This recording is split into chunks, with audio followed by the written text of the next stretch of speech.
go. All right. Y'all can start typing your questions. I'm just getting us going on TikTok and Instagram. So give us about 45, 60 seconds and we will get right down to business. And we're going to do rapid fire Q&A. Ask anything on your mind, buying, leasing, paying cash. It does not matter. We'll be hitting all subjects. If you don't know me, my name is Deshone the Auto Advisor. And I spent 14 years in the car business from 2006 to 2020. I left in 2020, and since then, we've been focused on teaching everyone willing to listen how to pay less for cars than everyone else, how to enjoy the car shopping process, whether you're a good negotiator or a bad negotiator. That's not going to matter when you stop negotiating and you start getting bids. You know, this phone always gives me challenges getting on Instagram. So, all right, we're up on Instagram, and then I'm starting TikTok. So let's get down to it. Come on in. We are live. And shout out to the sharers. Appreciate all of you who share these broadcasts. We can't do this without you. We can't do this without those of you who are inviting your friends to the broadcast. It matters so much. Okay, so I'll be taking questions from every platform. If this is your first time on a live broadcast, just type the number 1. And then as everyone who's here for the first time types the number 1, if you've been here before, if you could just type a welcome to all the first time people. If you've been here before, let's just give the brand new people who've never been here a nice welcome. If you could type welcome. This live show is sponsored by my brand new digital book. It's called Car Shopping for People That Hate Car Shopping. You can get it for 75% off for 30 minutes by going to my TikTok bio or my Instagram bio. You'll see there's a website there. Just click the picture of me. And for 30 minutes, you can get it. It's normally $97, but you can get it for $24, 75% off, as long as you get there before the timer expires.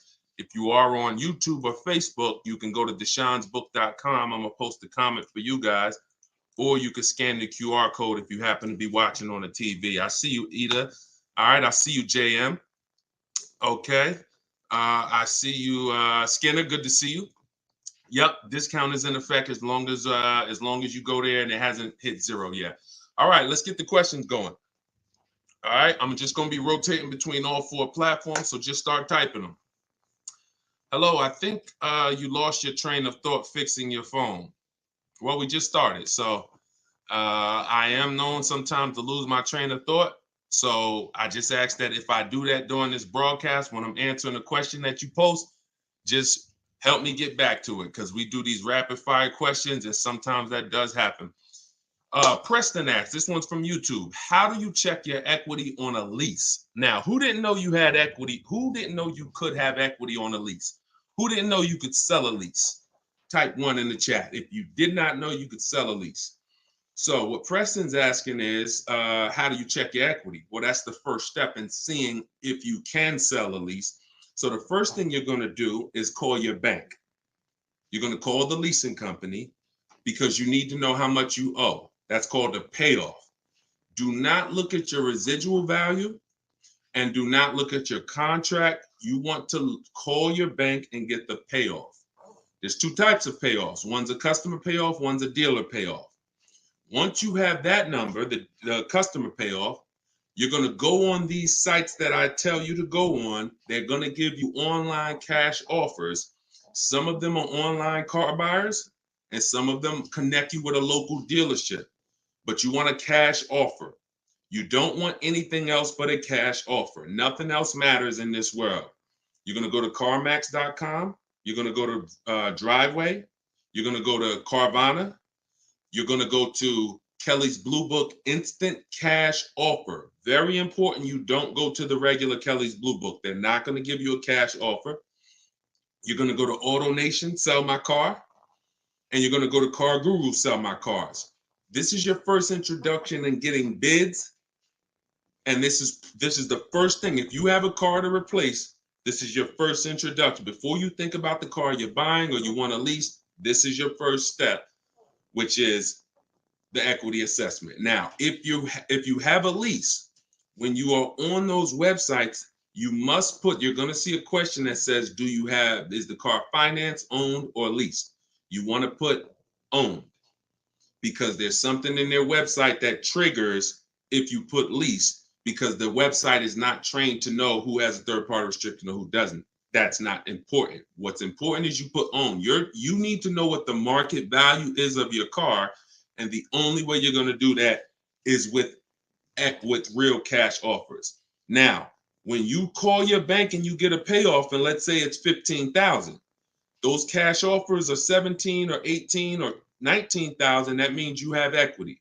That means that you can make money by selling that car. That gives you the ability to get out of the lease early, gives you flexibility in what you can do, and it won't matter even if you're over mileage. I sold my lease back in 2021 and I was over mileage, and it didn't matter. When you sell your lease, you pay no penalties. It's a clean sell. All right. That is called the equity assessment. Okay. And that's the first steps of what you do. All right. Let's keep the questions coming. We're bringing them from all platforms. Let's go. I'm ready to spend $6,000 in cash for a car. How do I shop? If I was spending $6,000, I'd be on Facebook Marketplace. Make sure that you're checking the quality of the titles, narrow it down to and look for a private owner who is selling their car from their driveway or at their workplace. Do not buy from dealerships. I don't go into detail with that strategy, but that's something I just did. I picked up a car and hold on.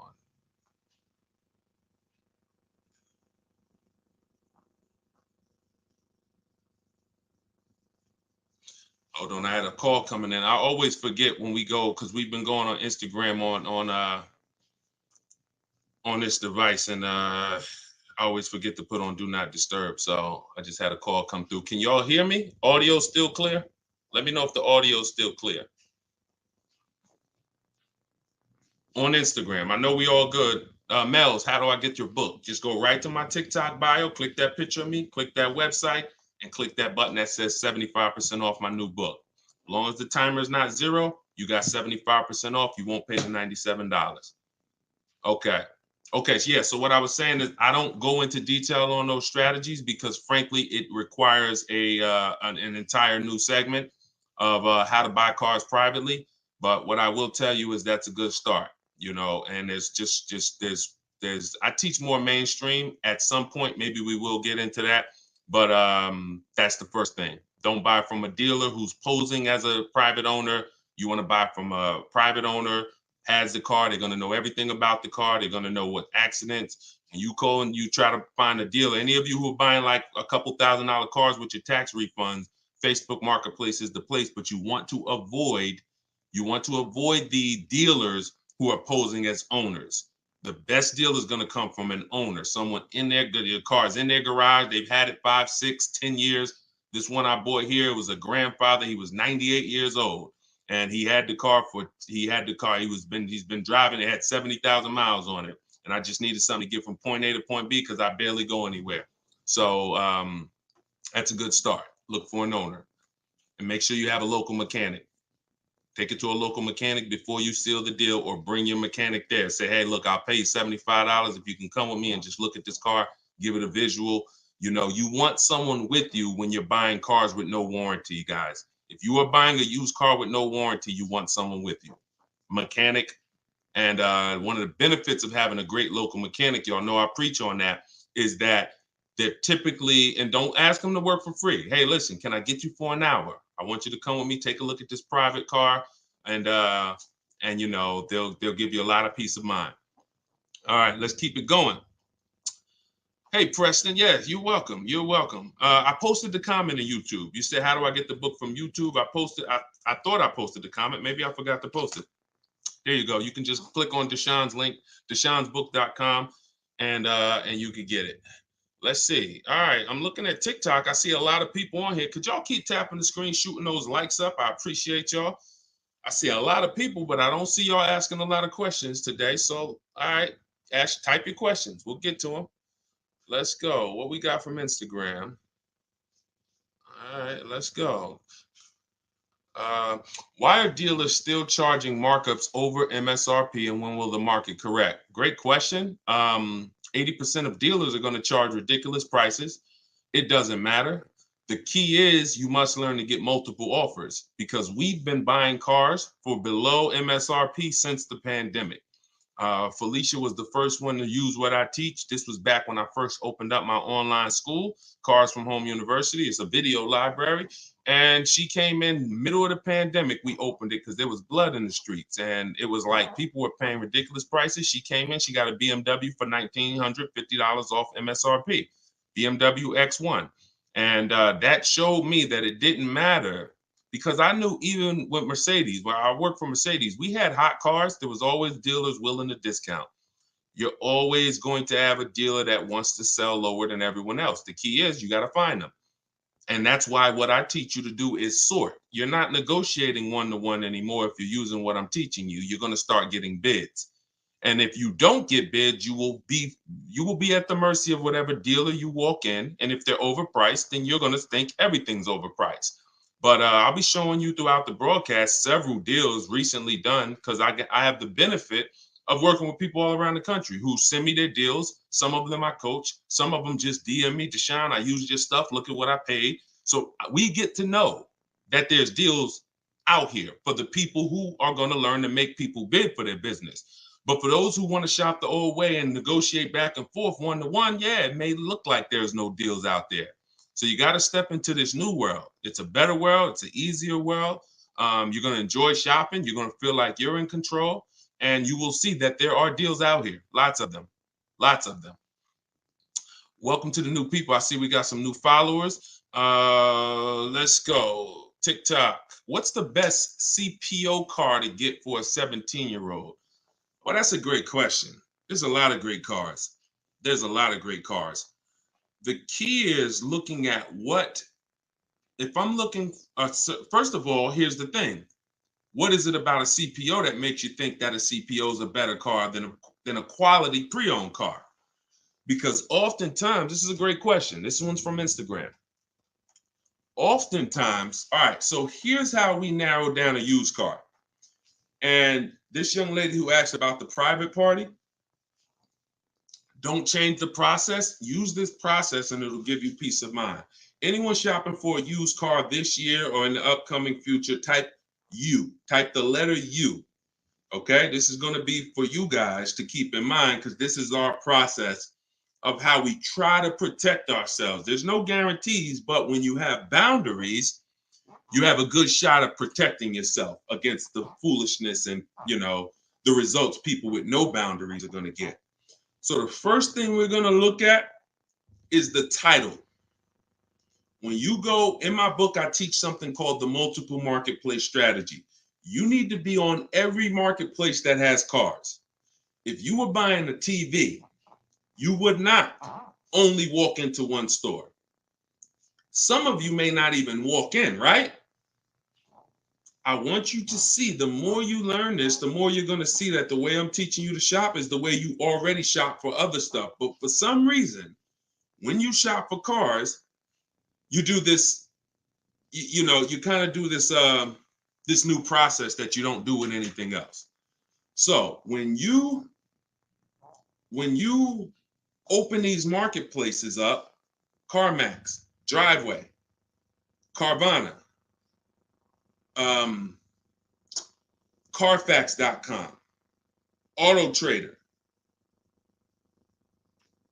Car Gurus, eBay Motors is up there.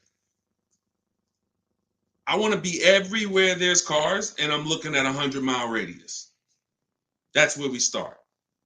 This is my multiple marketplace strategy. If you use these boundaries, you got a good shot of protecting yourself, and you certainly will get below market used car deals, which is our goal. Y'all know our only goal when it comes to market value is below market value. So the first thing, once I open those up, I'm looking at narrowing it down based on title.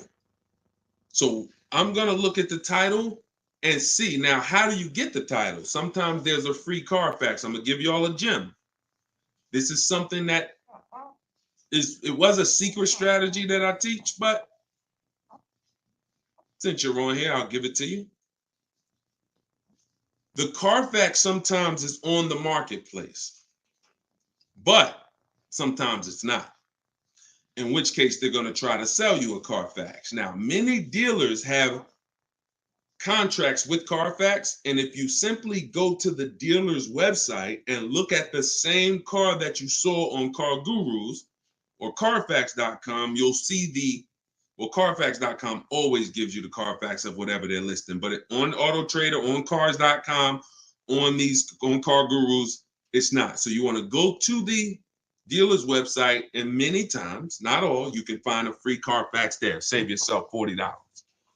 Because we need to see the Carfax, because that's going to tell us the quality of the title. And then the next thing we look for is the service records. It's super important. There's probably nothing more important than service records to determining if the car was taken care of. Accidents won't tell you that. Title won't tell you that. You could buy a certified pre-owned car, which is what this young lady was asking. It's best certified pre-owned car for a 17-year-old. If it doesn't have quality service records, it's not as good as a car that does, that may not be certified. So once we go past, you want to see constant and consistent service, constant, consistent oil changes. Then you move to accidents, and we look for minor. Some people say, Deshone, if you might say no accidents for me. That's your thing. That's fine. Some people say moderate accidents. You got to be able to look at what happened based on the Carfax. If it says vehicle towed, that's a deal breaker for me. I would not do a car that had vehicle towed. That means it was a serious accident, and airbags deployed, serious accident, deal breaker for me. Vehicle drivable, it's a minor accident. Could have been a fender bender in a shopping mall. So once we look at that, now we've looked at a quality car from a quality standpoint. Doesn't necessarily mean, CPO, because sometimes CPO, some of you may experience, they'll charge you $3-4 grand more for the CPO. I'd much rather get a car that checks those 3 boxes and save the $3,000. Now, if the CPO comes in at the best price based on all the inventory, that's different. But many times it's not. Sometimes dealers, especially the 80% of dealers that's going to overcharge, they will certainly use the CPO as an opportunity to mark the price up when it's not worth it. So that's what I say. That's our process. That's how we shop for used cars as far as quality. Now we have another step. That's not all, because that doesn't guarantee. Y'all hear, I didn't say nothing about price. So in order to know you're getting a great price on a used car, you must know what the original MSRP was. Some of you heard me talk about that. So, maybe we'll go deep on that, but I wanted to let you know, don't lock in your mind CPO. CPO is not going to guarantee that it's a quality car. What I just went over is, there's no guarantees, but that'll at least give you a good shot. All right. Welcome to all the new people. Everything that I'm talking about is in my new digital book, Car Shopping for People That Hate Car Shopping. Part of our launch it's 75% off. You can get it in my Instagram bio, on my TikTok bio.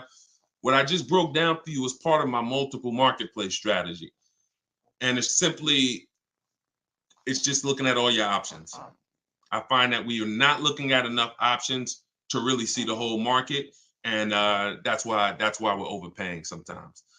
I'm in Arkansas. I read that it's the 3rd worst state for car leasing. Is that true? What does this mean? I've had people all over the country tell me that leases are bad, and I've had people all over the country, who listen to us, who get great deals.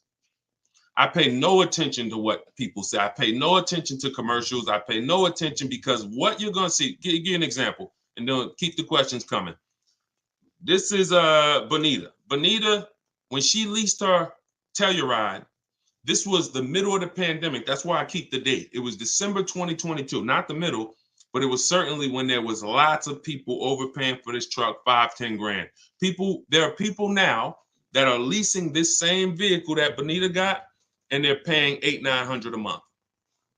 So she paid $600 a month, and she drove off. $600 she gave them, no money down, just gave them $600, her first month's payment, and she drove off. Said, thanks for showing me the way. We never concern ourselves with other. If you listen to me and you try and test what I'm teaching you, what you're going to have to do is block out anybody else, because they're going to project their experiences on you. And unfortunately, they have no strategy. Many of them, unfortunately, are shopping the old way, negotiating with one dealer, and they're probably negotiating with an 80% dealer that's overpriced.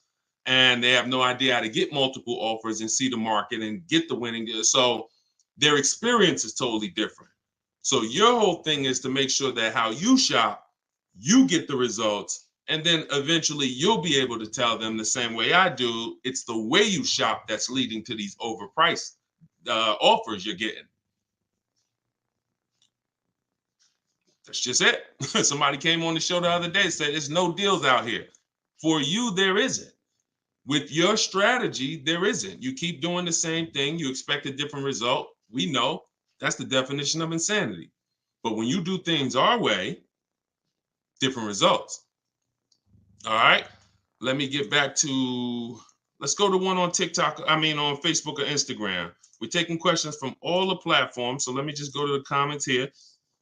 Peyton said, just joined in. I'm looking to buy a brand new Toyota Highlander. When buying new, is there any negotiation room? Of course. I've been to 2 local Toyota dealerships. That's not enough.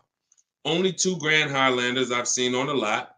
Do you have to order them? But that takes away from having a good experience of checking them on site. Peyton, it doesn't matter when you walk in to a dealership. If you're walking into the 80%, the numbers show.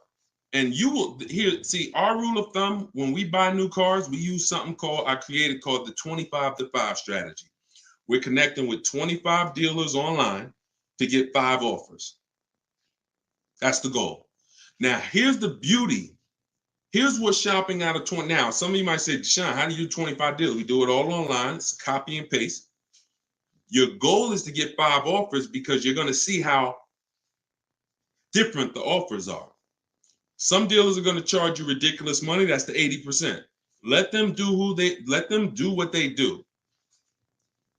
The 20% are going to beat them.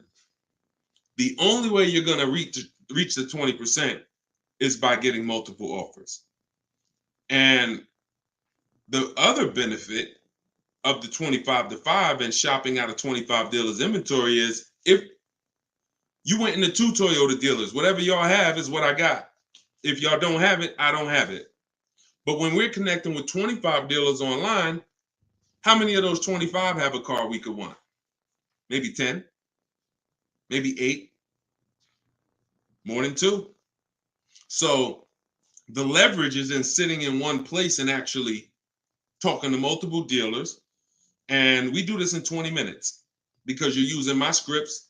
I give you copy and paste scripts when you get to the 25 to 5. Now, this strategy, I told y'all, is different than the used car strategy. Used cars called multiple marketplace strategy. New cars and leases, we shop for them the same way. We're going to get bids 25 to 5. Now, if you do it your way, you can do phone calls and you can talk to, I always say, you can talk to sales managers. That's going to take longer, but you can do it. It's better than the old way of walking into one dealer and walking into another one and saying, okay, there's nothing. Because what's going to happen is you start projecting your experience, and when you find a car that someone has a car, you're going to talk so much, you're going to overpay based on things you say. Like this, man, you're the first person that you're the first person I saw that got a car. Ching, ching, money just went up. Oh, really, man? Yeah, these are hard to come by. Maybe they're not. Maybe 8 dealers have them within a 75-mile radius. They're not going to tell you that. Yeah, these are very tough. You don't see a lot of these. And, that's why there's a premium on them, setting you up based on what you said. Yeah, man, well, shoot. All right, man, I thought I was going to have to order one. Ching, ching, price just went up. So the language you use is costing you money, which is why when you use what I'm telling you to do, there is no talking. I don't want you talking because car dealers, one thing that they trained us on is listening. Everything you say, we're listening to it. So you don't know that. And so the best thing for me to do, who's not a good negotiator? Just type me if you are not a good negotiator. Y'all know the only way we win here is be honest. That's how we win, because I'm going to teach you how to win when you're not a good negotiator. Thanks, Ava. I appreciate you too. Yep. All right. Brown Sugar. All right. I see you. Peyton. Nah. Okay. Diane. I see you. Ava. Okay. Let's go. Vice. I see Jay and Rich. So you got all right. So there's many of you on here not a good negotiator. Here's how you save thousands of dollars. Stop negotiating one-on-one and start getting multiple offers and bids. You don't have to. If I walk into the grocery store, I'm not negotiating for the best price spaghetti sauce. They're all trying to sell me.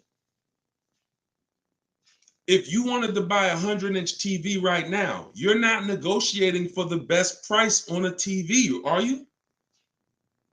No. You just know where to go to see all the people who want to sell you a TV. And that takes the pressure off you because these people are competing with each other to sell you a TV. That's what we're doing with our offers. You are going to now start to get multiple offers. Listen, Best Buy is overpriced 80% of the time. Sometimes they're not.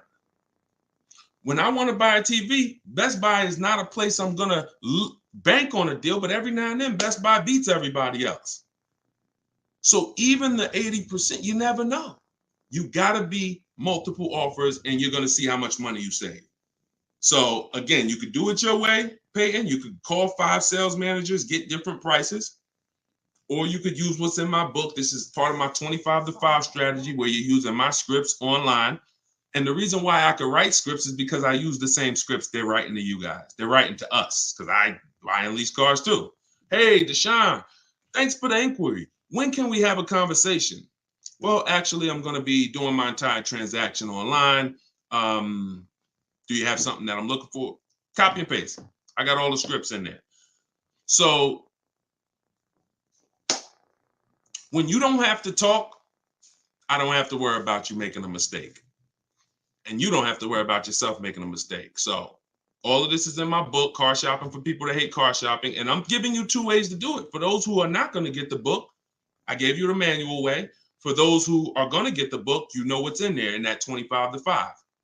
Okay, you can get it for 75% off in my TikTok bio for 30 minutes. Once the timer hits 0, it goes back up to $97. And my Instagram bio as well. Click that website, get your book, come on back and join us. Get your 75% off. All right, let's keep it going. Keep the questions coming. I'm loving this. All right, this one is YouTube. And we'll go everyone. We'll go every platform. So let's continue to, I'm just rotating between them all. Last one was Facebook. Now I'm currently leasing a Jeep Grand Cherokee. Lease is up in August. Do you foresee decent deals being available for a new Challenger, Scat Pack, or Mustang GT? Do you work with people on purchasing? I don't. The way I work with people is the way you see me. Through information, through education. I don't fish for people. I'm going to teach you how to fish. Those of you who are hiring people or getting people to fish for you, you're giving control of your deal over to someone else. And this is not a small deal. There's thousands of dollars to be made in your car deal. You're giving that to someone. And I'm able to get results for groups. We've been helping people. We've helped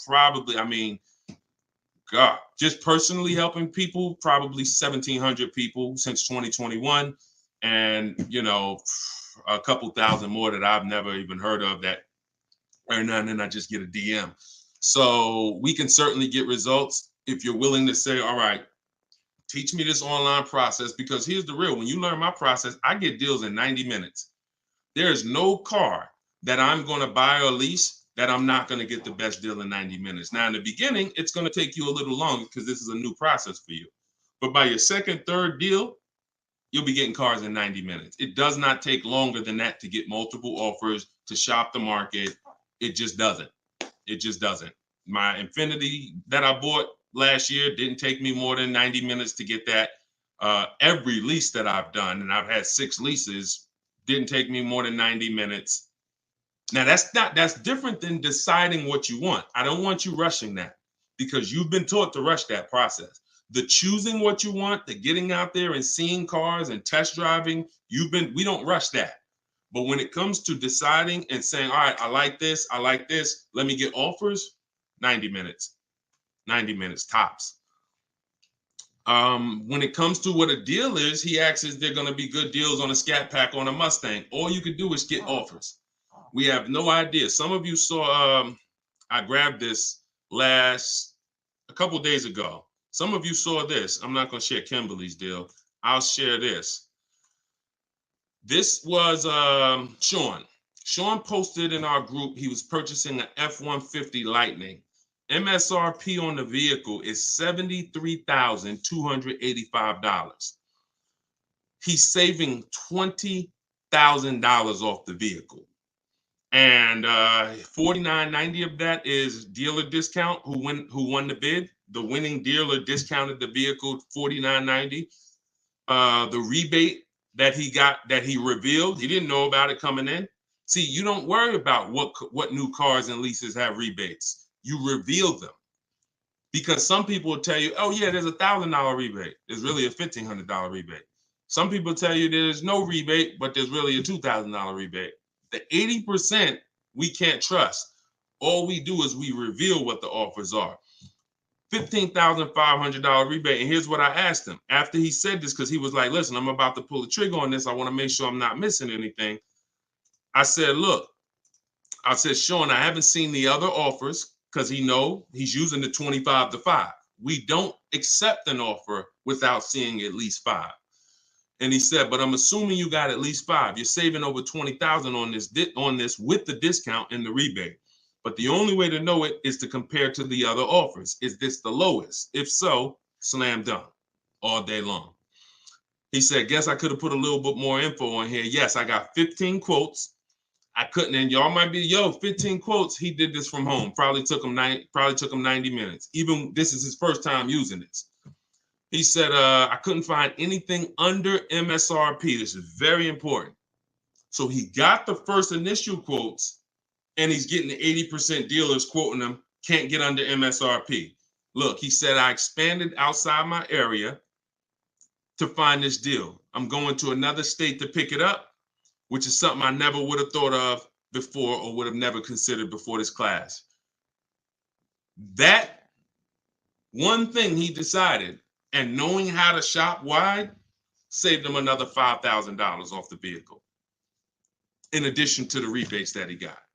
So we don't know what it's going to be. Some people you're going to see, I'll show you, and they save $3,000. That's the best offer. Whatever the best bid is what the lowest price is in the market. If the vehicle's in more demand, some people are going to be paying $5-10 grand over sticker, $3 grand over sticker. Then we don't know what we're going to save. That is the point. Sean didn't know coming into this he was going to save $20,000. He just said, I'm picking this car, I'm going to shop the offers, and I'll see where the bottom of the market is. That's the goal. All right, let's keep it going. Let's keep it going. Let me remove this. This is what we do, y'all. This is what we do, and this is what I want you doing. This is not, you don't have to worry, oh, I hope this is going to work. This isn't an experiment. You don't have to say going into the grocery store, man, I hope I don't overpay for the spaghetti sauce. You're going to look at multiple spaghetti sauces and you're going to pick the best one. You get what I'm saying? It's just not, if I told you today, you got to go and buy a 100-inch TV in 2 days, that's all you got. No, is anyone in here worried about overpaying for a 100-inch TV? Even if you never bought one before. If I just say, hey, look, I'm going to give you the money, but here's the goal. You can't overpay for it. Is anyone in here worried about overpaying for a TV? No. Because I'm going to look at Amazon.com, Walmart.com. I'm going to look here, I'm going to look here, and I'm going to see enough prices where I'm going to snatch the best one. When you have multiple offers, that's how you get price assurance. And that's what you need to bring to your car buying. That's what I want you to bring. I want you driving off, guaranteeing that you paid the lowest price in the market, like Sean, like some of the other people who I'll show you. All right. No, I don't offer buying services, Don. It's what I teach is too easy. If you can't get this, and this is with all due respect, if I'm telling you that I make these deals and that these people that I'm showing you make these deals in minutes, and you're like, yo, could you do it for me? You don't deserve to win. And maybe you didn't see it. I'm not saying that's you, but I'm talking to anybody who is like, You want to give control of a 5-figure financial transaction to another person when you have a new way. Old way, I get it. Painful. Negotiating back and forth. I hate it. Please, can someone help me? Can someone come with me? I get it. But when you're being exposed to a new way and you're like, man, I really would prefer someone do it for me, you just don't deserve to win. It's just, this is your money. If you think somebody's going to care about your money as much as you care about it, you got another thing coming in this world. All right, let's go. What's your advice about negative equity? Great question. 3 things that you could be done. All right, y'all. Anyone who has negative equity. All right, listen up. There's only 3 things, 3 outcomes. 2 of them lead to a car, 1 of them doesn't. Negative equity, I call it the devil to your car deals.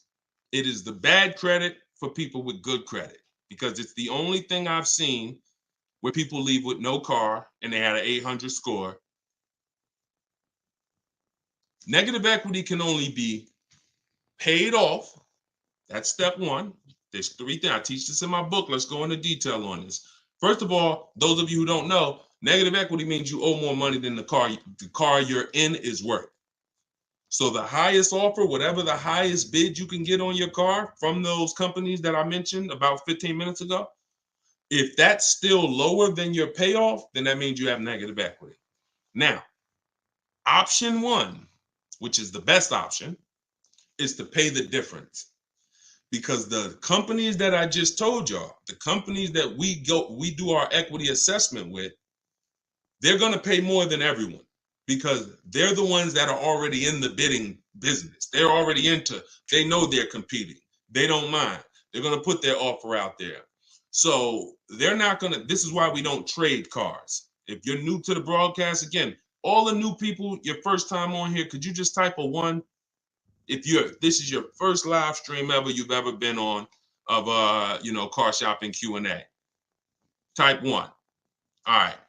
Could everybody just type welcome to the first time people, please? If you've been here before, even if this is your second time, just type welcome so we can welcome the new people who jumped on to the broadcast.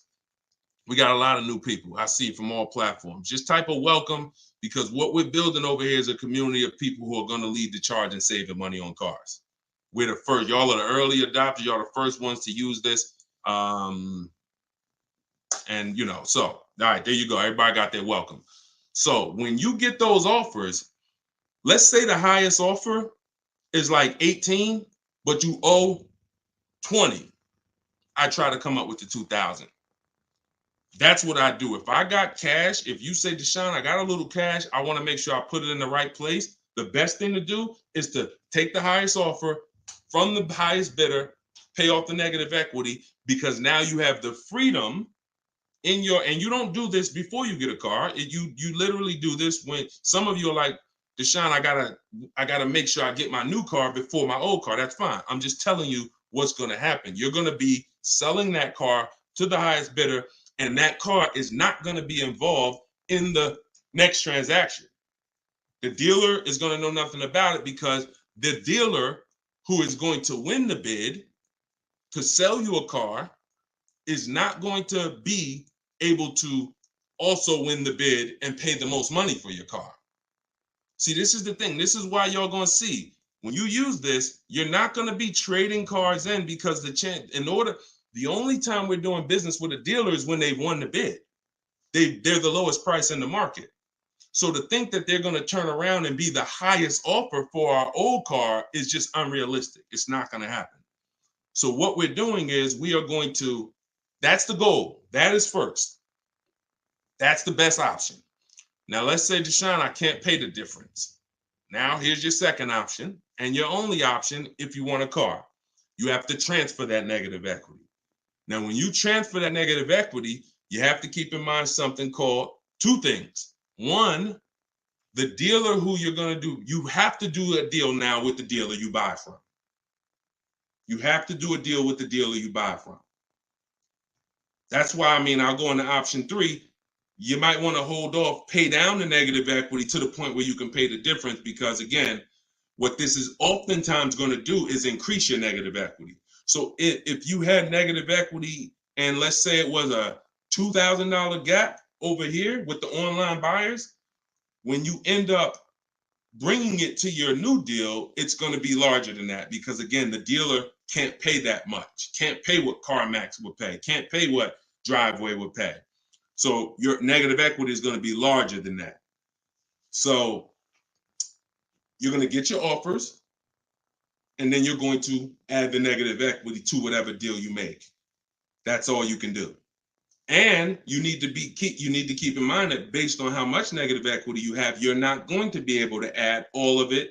Give you an example. All right, let me break this down real quick, and we'll keep the questions coming. But this is what we do. We go into every subject to take care of everyone. And many of you will find you're in the same situation. This person probably asked the same question that you wanted to ask. That's the beautiful thing about this stream, is if you just stay on long enough, somebody's going to ask the same question. So when we get our bids for our new car, and then we get the best deal, that's when we go to that dealer and say, hey, what would you pay me for this? You don't need to tell them what you owe. You just need to let them see your car and say, hey, I got some offers online, but what would you pay? And you let them see what they pay. And now your highest offer from CarMax might have been 18. That dealer's highest offer might be like, listen, the car is worth 16 to me. And there's nothing you can do because they're being real. They can't pay the prices that the online car buyers pay. They can't win the bid from both sides. It's just not going to happen. That's why if you can pay the difference, that's the best. Transferring is the second. And then you have to think about loan to value, which means if I have if this is for you who want to do no money down deals. For those of you who got some cash, this doesn't bother you. You got a couple $1,000, $2,000, $3,000. This is not going to bother you. But for those of you who are trying to do complete no money down deals, transferring large amounts of negative equity, here's what it takes to do a no money down deal. This is exactly what it takes. You buy the car, let's say it's 30. With good credit, the bank is going to approve roughly 20% above whatever the car's value is, which means 20% above 30 is $6,000. So the bank will approve at max $36,000. Now, if you buy the vehicle for 30, you slap your taxes on there for a couple thousand. You slap your doc fee and documentation fee, motor vehicles on there. Maybe you're up around 34,000. No money down, no problem. You slap $5,000. Look, watch this. You slap $2,000 of negative equity on top of that. You go from 34 to 36. You're still under 36. Bank approves it, no problem.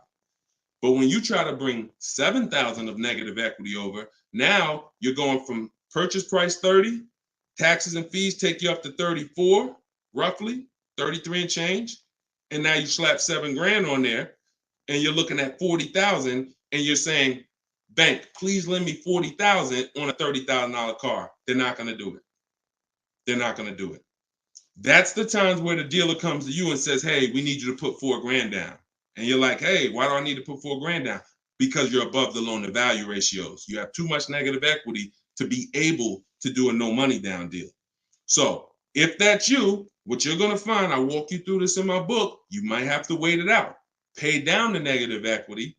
What you're going to find sometimes is it makes sense to get your car fixed if it's having problems, get a quality mechanic, or just keep the car for a year, year and a half, pay down the negative equity, and then transfer. And most of you should not be transferring to a finance. That's why you're in that issue. You should be transferring to a lease.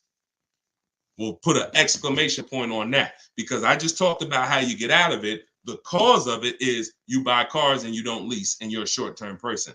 You're not outliving the depreciation, but you take these 5 and 6 year loans and you trade the car in 2 and 3 years. You always have negative equity. The solution for negative, it's only 2 causes. Sometimes it's an emergency. Maybe you had a car and it was a 2-seater car, and now your wife's having twins, and you're like, yo, Deshone, I need an SUV, man. I was going to keep this car, but hey, man, I got to switch. This car doesn't work anymore. That's an emergency. That's a legitimate reason for negative equity. I just want to switch cars. No, you should be leasing. And the reason you have negative equity is because you haven't understood leasing yet. And when you do, not only are you going to pay less, but you won't be in these situations anymore. All right, long answer, because negative equity is the devil to your car deals. I'm going to continue to say it. I want you looking at it like, man, if I got negative equity, it's almost like bad credit. That's how you should be looking at negative equity. Stay out of it, get out of it, stay out of it. Structure your deals in a way where you don't have negative equity. And don't listen to people who say, oh, you should just take a shorter loan. You take 5-6 year loan, pay off your car in 3-4 years. Has nothing to do with the depreciation. You're losing because of the depreciation. The depreciated value of your car, when you go to replace it, it's too low. That's why you're losing. It has nothing to do with how quick the car is paid off.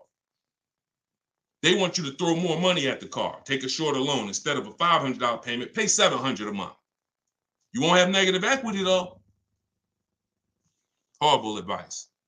Learn leasing. That's what we teach. We talk about leasing. We've helped tons of people understand leasing and transition to their first lease all day long. Everything I'm talking about, and we got more questions, we'll keep them coming. Everybody getting value out of this, type dollar signs. If you're getting value out of the live, you like the show, you're getting value, type dollar signs. This is sponsored by my new book. It's called Car Shopping for People That Hate Car Shopping. 7 Steps to Saving Time, Money, and Avoiding Dealerships. It's a digital book. It has all my scripts, all my steps. It's in a step-by-step format. Buying's in there, leasing's in there, everything in a step-by-step way, the 25 to 5. And you can get it for 75% off as part of our launch in my TikTok bio for 30 minutes. Once that timer hits zero, it goes back up to $97. In my Instagram bio, click that website. If you get there before zero, you got the 75% off. And I'm going to post it. I'm going to post the link for you guys on Facebook and YouTube. There you go. Just click Deshaun's book and get your 75% off. I see a lot of dollar signs. Glad you guys are all getting value out of it. You helped me a lot while purchasing my new car. That's what we're here for, Double Trouble. That is what we're here for. The name of the book is Car Shopping for People That Hate Car Shopping. What's a good refinance company? Just go online. Here's some rules to keep in mind, y'all. Some of you got high interest rates and you're getting ready to refinance, or you're looking at refinancing. Here's some rules to keep in mind. First of all, go online, type in refinance auto loan online. You want to look at a couple offers. You can let multiple people access your credit with a hard pull within this shouldn't take you any more than 2 days. You want to let these people access your credit. It's called rate shopping. Experian has an article on it. If you want to type in rate shopping Experian, you'll see they wrote a long blog post. They give you between 14 and 45 days until the window closes. You're going to do this in about 2 days. Refinancing, let all of these companies access your credit so that you can get the best rate. You must get bids. We have something we call the bank bidding war.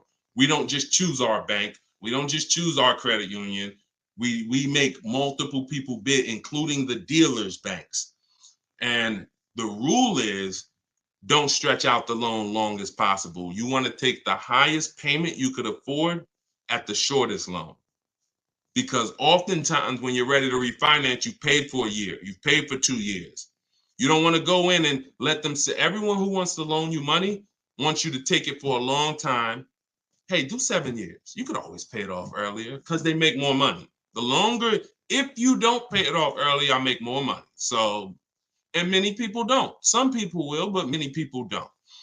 So what you want to do is you want to look at not stretching out the loan, lower the interest rate on the refinance, and take the shortest loan that you could afford. If you've been paying $500 at 14%, when you refinance, don't let them, hey, you could drop your payment to $300 if you go to another 6 years. Don't fall for it. You want to say, listen, I've been paying $500. Give me the lower interest rate. I'll pay this thing off in another 3 years at the $500. Shortest loan you could afford. Don't let them stretch out the loan again. All right. Yep. Pay more, save more interest in that case. That do not let you. Don't fall for it. That's the refinance scam. All right. Let's go Facebook. We're back on Facebook. Coming to the end of my lease, residuals $23,647, being offered $22,900 for value of my car. Who offered you that? Should I buy the car at the end? No, No, the only time we buy our leases is when we are keeping the car 8 years. That's the only time. There's no exception to that rule. That's why it's called the 8-year rule. It's called the 8-year rule. It's the depreciation rule. When you look at a car, this is what you got to think about, y'all. This is the depreciation curve. Look, buy a car for $30,000 tomorrow. What is it worth? See, we take payments out of this. It's easy to understand. You buy a car for $30,000 today. What is it worth tomorrow? You drove it 10 miles. You just drove it home. What is it worth tomorrow? Look, Cuban ruler, 20. Maybe a little more than that. If you came back, I've seen cases though where people bought a car, brought it back in 3 days. I thought it was going to drive, rushed their shopping process. Oh, I don't like the way it drives. What could you give me to switch out of this thing? A person who's paying cash would never do this, because once they see that they're losing six grand in 3 days, they'd never do it. But people with payments, this is why it's hard to understand how much money you're losing. So we keep the payments out of it. Look, 25 grand. You bring it back the next day, you're trading, you lost 5 grand. Now, if you park the car outside for a year, didn't drive it, bought a brand new $30,000 car, you park it outside, what is it worth in a year? Didn't drive it 1 mile. Now you're talking about Cuban ruler, maybe 21, 22. You lost 20%. You're going to lose 20%. So when you start seeing that you are, your whole mission is to say, how do I pay the least amount for depreciation? That's the unseen expense. We call that the unseen expense, depreciation. So when you hear the only way to beat it, there's 2 ways. You're going to keep the car long enough where after about 6-7 years, the curve goes like this. I always say, who has a car outside their driveway? See you later, Connie. So I gotta go back to work. Who has a car outside of the driveway that they've had for 9 or 10 years or more? If you have a car in your driveway right now that you've had for 9, 10 years or more, type me. Okay, Jana, I see you.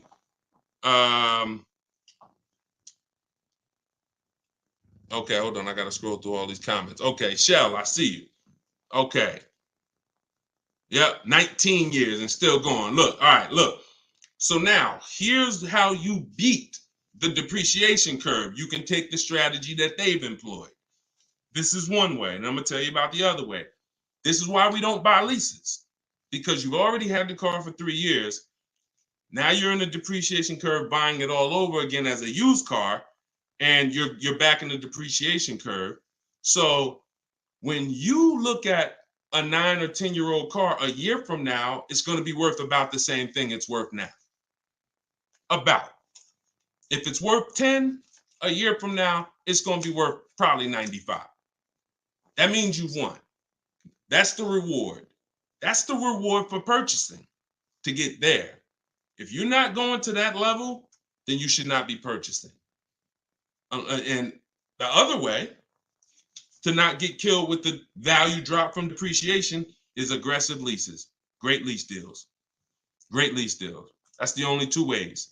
If you're not doing either one of those things and you're replacing your cars in 3, 4, 5, 6 years, you're losing a ton of money. Depreciation's killing you. And you got to step and pick your way. That's why the most important question, if you open my book, and if you ever hear me mention it, I call it the most important question, is the first question you ask yourself when you, as soon as you think of, hey, you know what? I think I want a new car. I think I want another car. How many years am I going to keep it? Most important question. As soon as you say, man, I got to buy a car, your college student needs a car, does not matter. How many years are they going to keep it? Because if it's 8 or longer, then they can win. If it's not 8, then you should be shopping for a great lease deal. Let me show you what a great lease deal looks like, an example. We get tons of them. Don't pay attention to advertisements. Those are not great lease deals. Those are not even deals. I don't even call those deals. You take somebody like Danielle. Danielle's driving a $44,000 Audi 2024, $550 a month. Now, some of you know, the new people you might not know unless you've seen a video that I made, how many, every $5,000 on the purchase price of a car is about how much per month? Every $5,000 is about how much per month?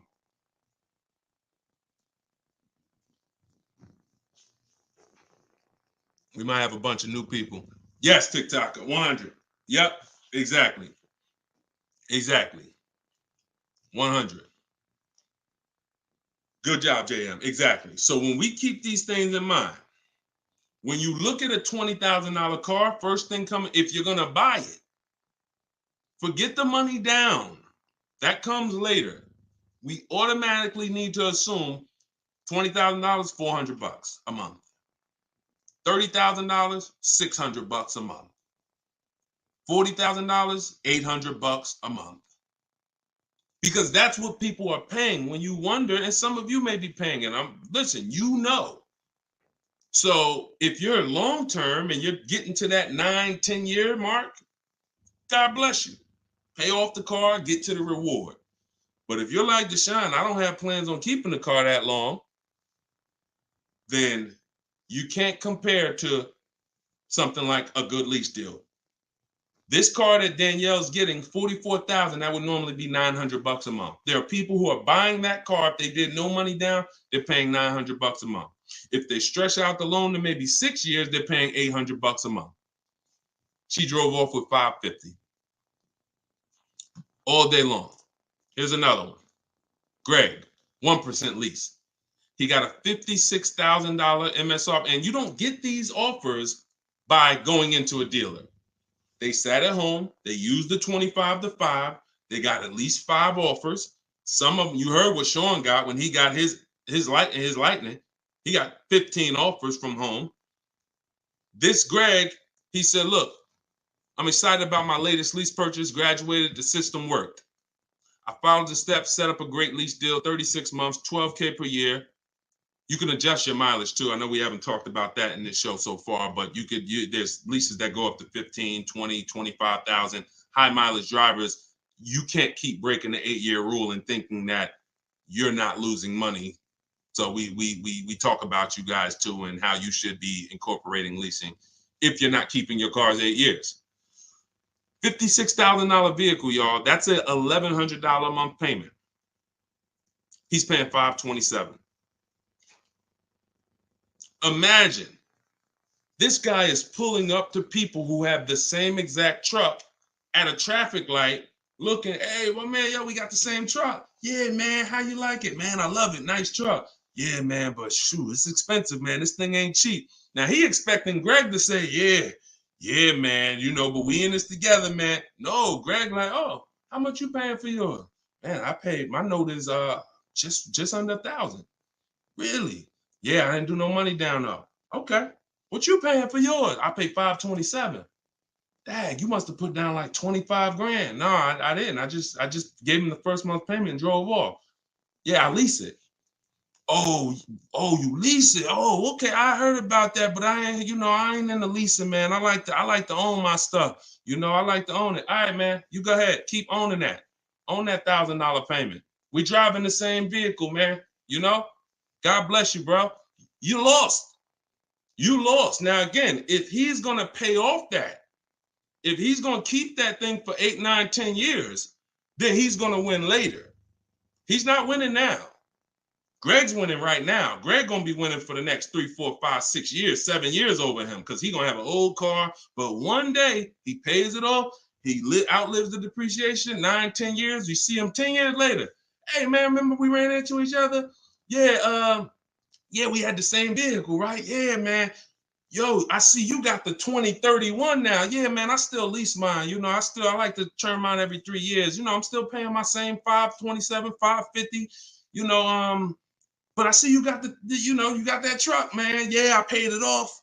I ain't had a payment on it the last 3 years, man. I'm gonna keep this thing till the wheels fall off. They both won. No one lost there. But if he don't keep it 8-10 years, he lost big time, thousands lost. So and even when he has the title, someone said he doesn't own it till he has the title. Even when he has the title, if he doesn't keep it long enough to let that depreciation cool off, he lost. If he trades that thing, he pays all that money, $1,000 a month, and trades it while the car's still dropping 4, 5, 6 years, and goes and does it all over again, starts a brand new one, losing more money than we could ever even imagine. And that's some of you. I got to tell you the bad news, but I can't get you to the good news until I tell you. Some of you are like, Deshone, that's me. I've been buying cars. I got told never lease a car. Those people have cost you money. Whoever you listen to, they have cost you money. That's why we work adamantly to provide the information for people to understand that people with loud voices have been telling y'all for years, wrong information, very loud voices, and they won't admit it. They won't admit it, man. I wish, man, you got to be humble enough to say I led millions of people wrong. Dave Ramsey has done tons of damage. It's balanced out because he's helped a lot of people invest in the stock market. He's helped a lot of people become debt-free. So I think it balances out from a moral standpoint, but it does not change the fact that he has led millions of people wrong when it comes to leasing. Millions. And one day, if he's able to say, you know what, man, I found out, I was wrong about this. I listen, anyone can repent, but you got to be a super humble person to say that because the damage is done. Now, the only way he can do it is to really go on a mission to educate the right way. Like, you got to right your wrongs now. You can't just leave all this blood in the streets and say, I was wrong. Let's move on. Let's just move on. Can we just move on? I know I cost y'all a lot of money and y'all trusted me to give y'all the best information, but sorry, y'all, I didn't know. You can't do that. You got to right your wrongs now. Same energy you use to destroy leasing, you now have to do more than that to educate the people that you financially set back. So, but that's what we're here for, because we don't count on the fact anyone's going to do that. So, if you're not keeping your next car 8 years, you should be shopping for a lease. Business people, Turo, Uber, different. We're not talking about you because you can't predict your mileage. If you're doing 30, 40, 50,000 and you're trying to do as much as possible, that's a different story. But I'm talking to people who you buy your cars, you're a regular person. Deshone, I ain't doing no Uber. I'm buying a car and I need to know, should I buy it or lease it? If you're not keeping it 8 years, you should be leasing. You should be shopping multiple offers to get a great lease deal that's going to get you the best cars for the least amount of money. If you are buying and you're keeping longer than 8 years, then you should be buying and you should be paying off your car when it's convenient for you, quick as you can, and keeping your car until the wheels fall off. 8, 9, 10 years. Anyone else, you're losing money. What's the 30,000 mile person a year? What's the 30,000 mile person a year? Okay, wait, hold on. Let me take a sip of water. We still getting questions from more. We got a couple more. We got a couple more minutes and then we'll wrap. And we'll be back. Like, we'll keep these live streams going. I want you always to be able to hop on one. I want you to always be able to tell somebody, if you hear them shopping for a car, hey, go join Deshone's live stream. He does this car shopping Q&A. Go hop on it. Hold on. Somebody said, what's the 30,000 mile a year person to do? Not Uber, not Turo, okay? Just a high mileage driver. When I was a manager at Hyundai for a couple months, and first time seeing, couple months, 6 weeks, the owner ended up getting indicted. So God showed me very early, this is not the place for you, son. But I had a great 6 weeks. It was a lot of fun. But this was a highway dealer. Like, if you Googled highway dealer, like, there's a picture of this dealer would have came up. So, but this guy comes in, I'm helping him return his lease, and I see he has like 70,000 miles on the car. And I'm like, you leased this? He said, yeah, I always do a high mileage lease, man. I'm in sales. I'm on the road all the time. I said, wow, okay. Now, that's how much we're uneducated as car salespeople. Even the people who, the 20%, we're not taught this. Thank God I had to seek this information. I had to ask questions. But I said, you leased this, huh? He said, yeah, all I do, man, I do my driving. Every 3 years, I come back, get a brand new one. I don't have to worry about nothing. I don't worry about no negative equity, nothing. I said, okay, that's amazing. Then I saw what he was paying because I had to do his paperwork to ground the lease. I said, wow, that's a good car payment. That's only a couple dollars more than a regular lease would be. This is $175, $200 more per month because I had dealt with high mileage drivers coming in and trading their cars. If you're a high mileage driver, you know if you've been doing loans, you're losing so much value. Every time you come in, you have 10 grand, 15 grand negative equity. You got to deal with that every transaction. So I guess he had dealt with that. And he, maybe somebody educated him, or maybe it was his idea. I'm going to just pay a couple more dollars. I'm going to get a great lease deal. And then I'm going to adjust that mileage to what I need. And that was great. So what we find is for 175, 200, whatever it is, $150 more, $100 more, you can add that high mileage to your lease. And like, imagine Greg, who I just posted with the 527, he's doing 12,000 miles a year. Imagine if he adjusted it to a 20,000 mile a year lease because he's a high mileage driver. Maybe his payment goes from 527 to 627, 650. Doesn't matter. Does not matter. He's paying a couple dollars more because he's using more. See, if there's anything that we've made clear, and I'll hammer it home by making the statement, you pay for your usage. We went over depreciation. We spent a lot of time talking about depreciation this show. You pay for your usage. So once you get that clear, that whether I buy the car, I pay for what I pay for it, even if I don't use it. So when I'm driving, I'm paying for it, whether I own it, whether I lease. It's just which one allows me to pay less. And when you get a great lease deal, it allows you to pay less for your usage. So that's one option. That's for the short-term person who wants one vehicle, high mileage, you're on the road, and you just want one vehicle, you're going to rotate every 3 years. The second option is for those who, this is also in my book. Everything I'm teaching you is in my book, step by step. Car Shopping for People That Hate Car Shopping. It's a digital book. You can go to my TikTok bio. As part of our launch, it's 75% off. It's normally $97. You get to my TikTok and my Instagram bio, click that button. And then when you see, as long as the timer's not at 0, you get it for 75% off. You got 30 minutes. And if you've been there already, the timer's still running. So it doesn't stop. But I call it, and Facebook and YouTube, I'll post the link again for you guys, for those of you who just jumped on.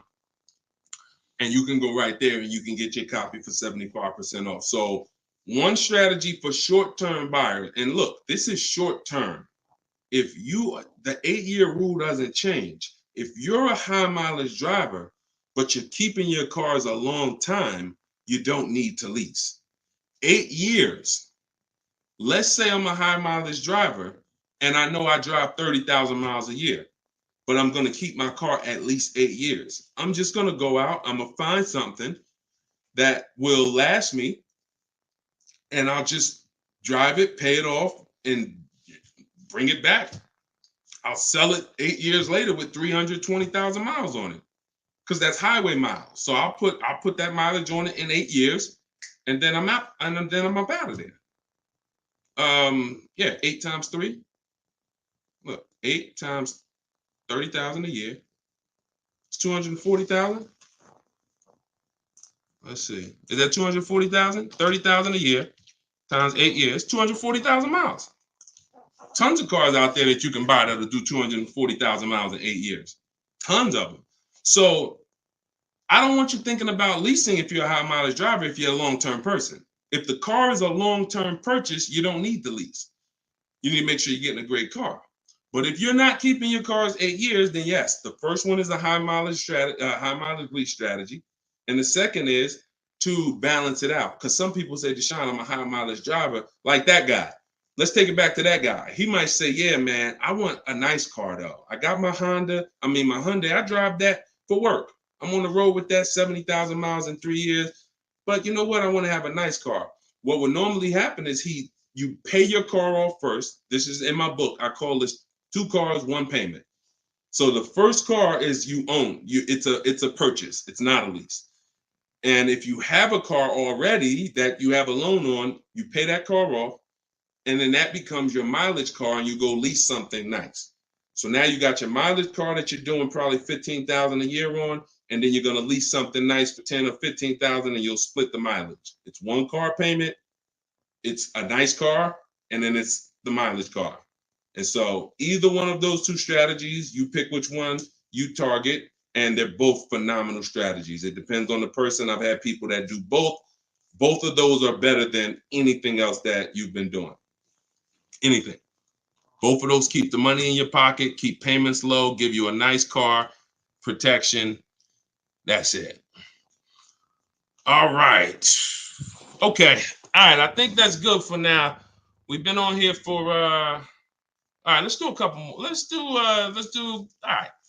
Go another 5 minutes. All right, let's go. Now, sometimes we want to jump off, but we in the heat of things, man. I love it. Everybody's enjoying it. Let's see if we got anything on Instagram. I see Instagram watching. I'm looking for a question over here. How can I get rid of a 2015 Q5 with an oil consumption issue that was skipped for the recall? You got an old, no, it's not old. It's not that old. Got a 9-year-old Audi. Is the car paid off? Is the car paid off? Because I teach something called the rule of 72 on the 10th birthday.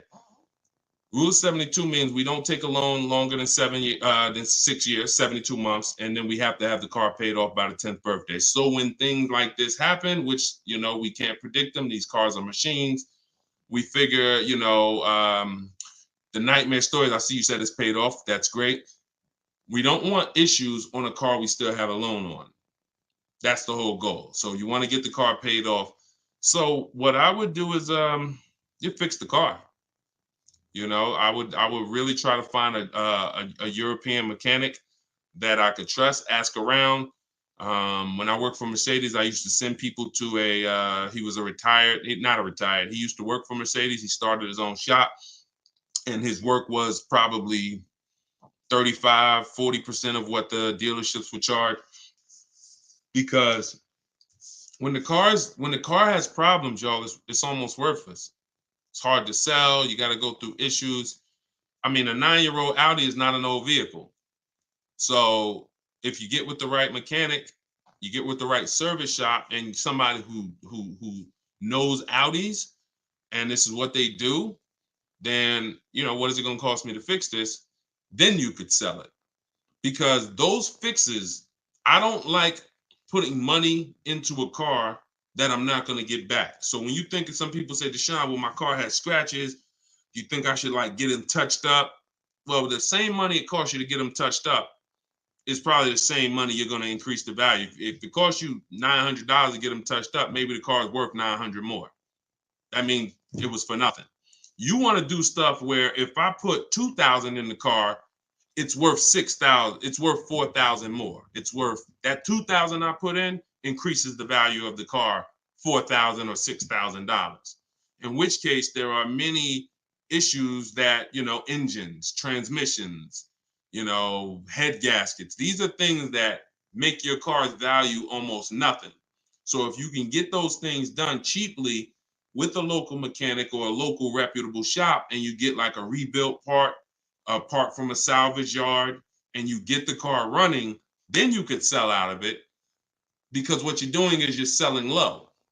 You're selling at its lowest value, which who wants to do that?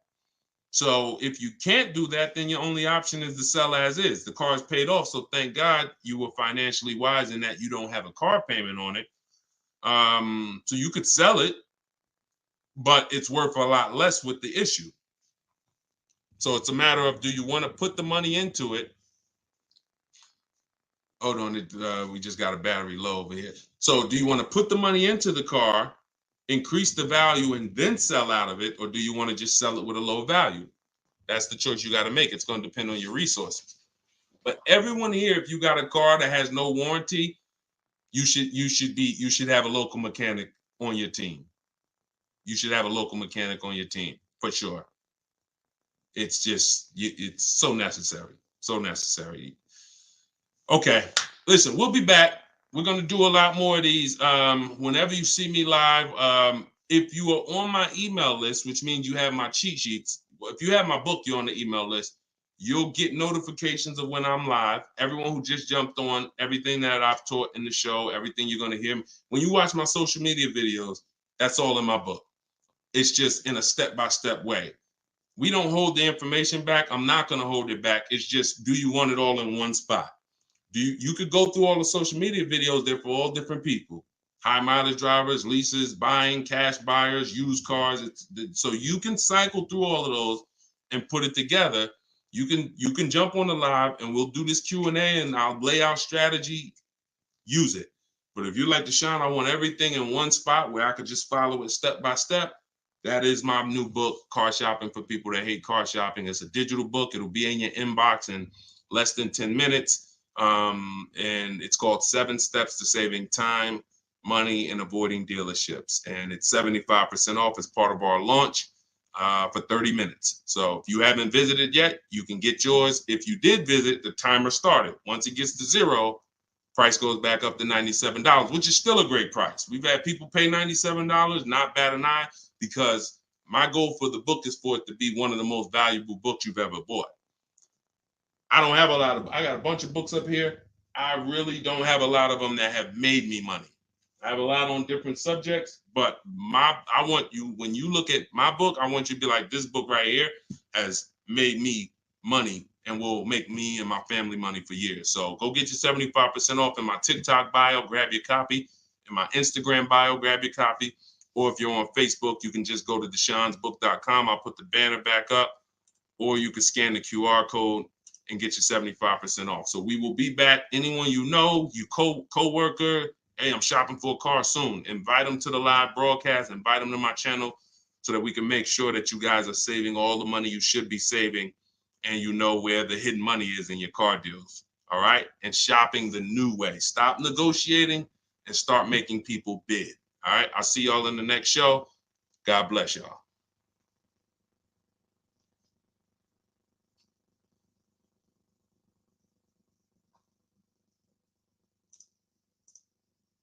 On any of those platforms, occasionally I share graphics and I share things that I can't do on TikTok. So if you're over there, come on over.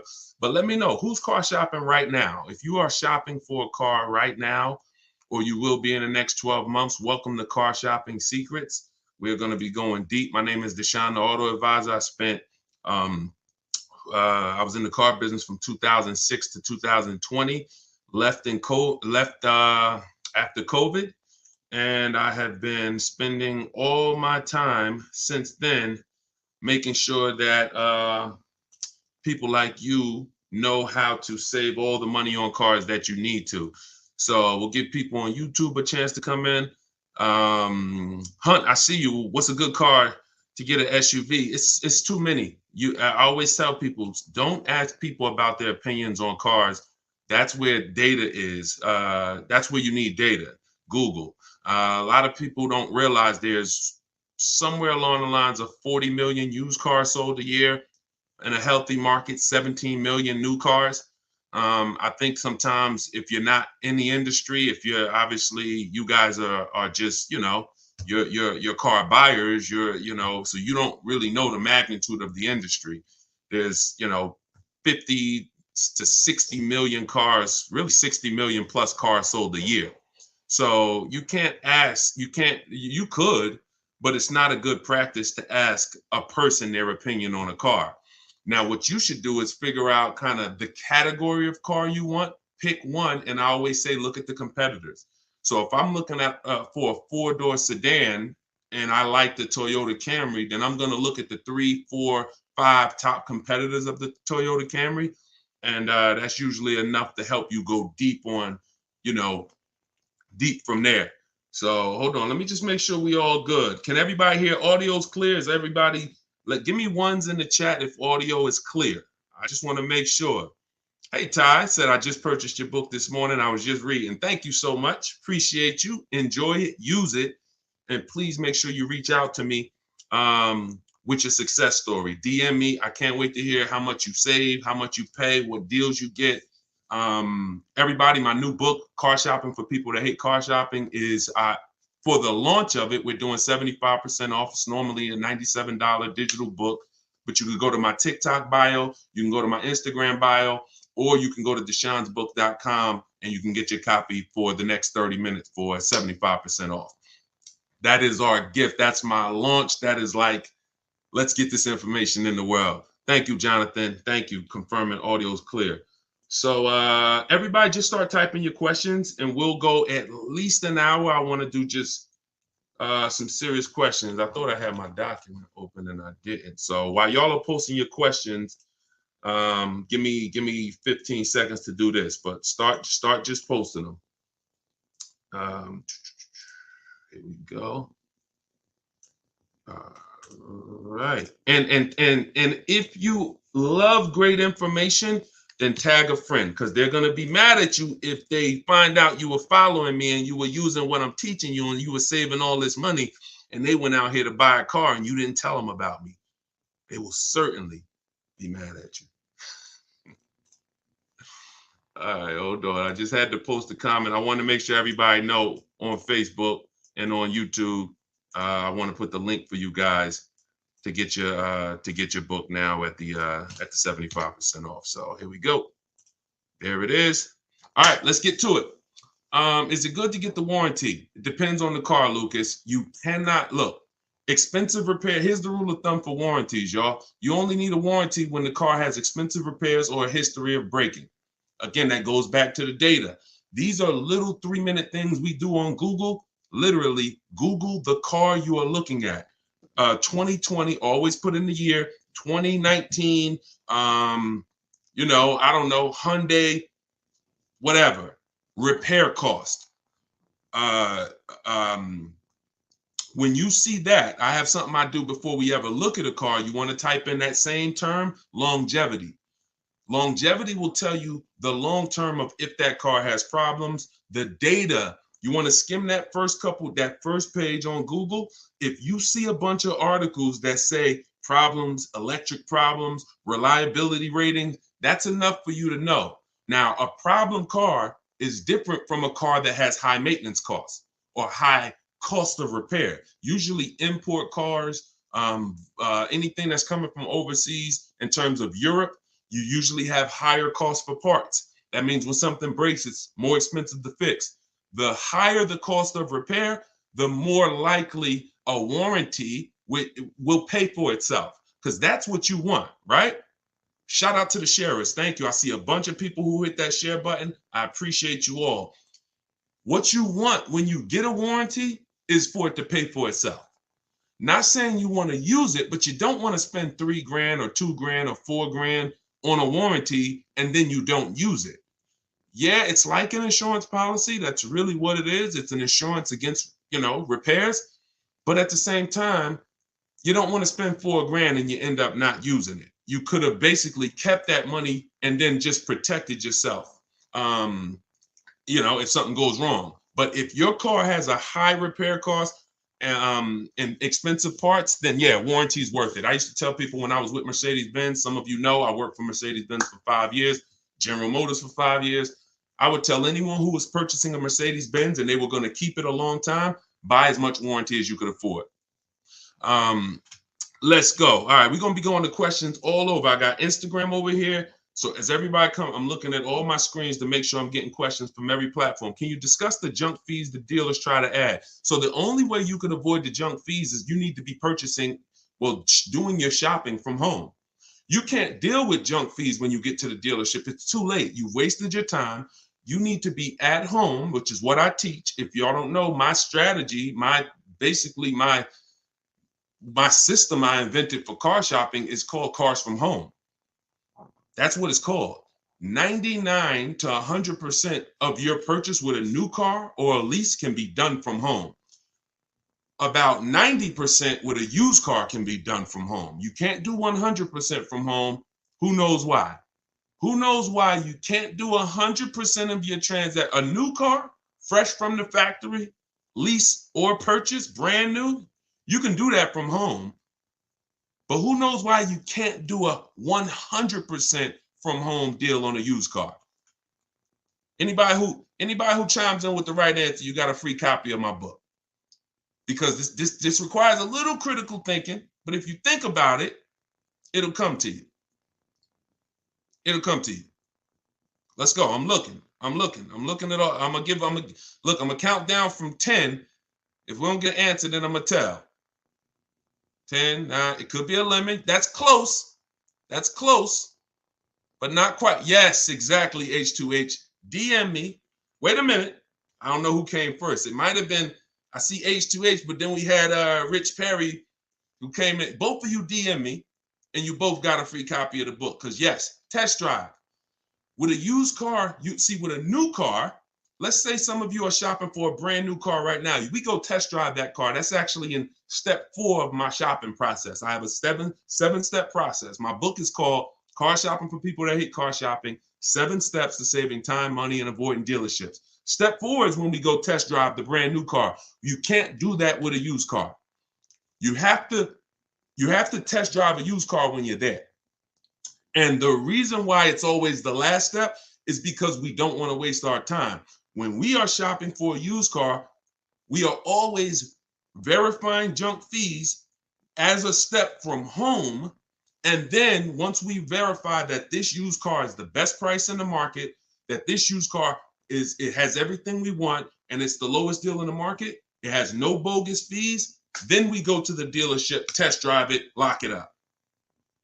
That's the speed of a used car deal. But all of that upfront work must be done, or you're going to end up wasting your time. Some of you, be honest, you've walked away from deals.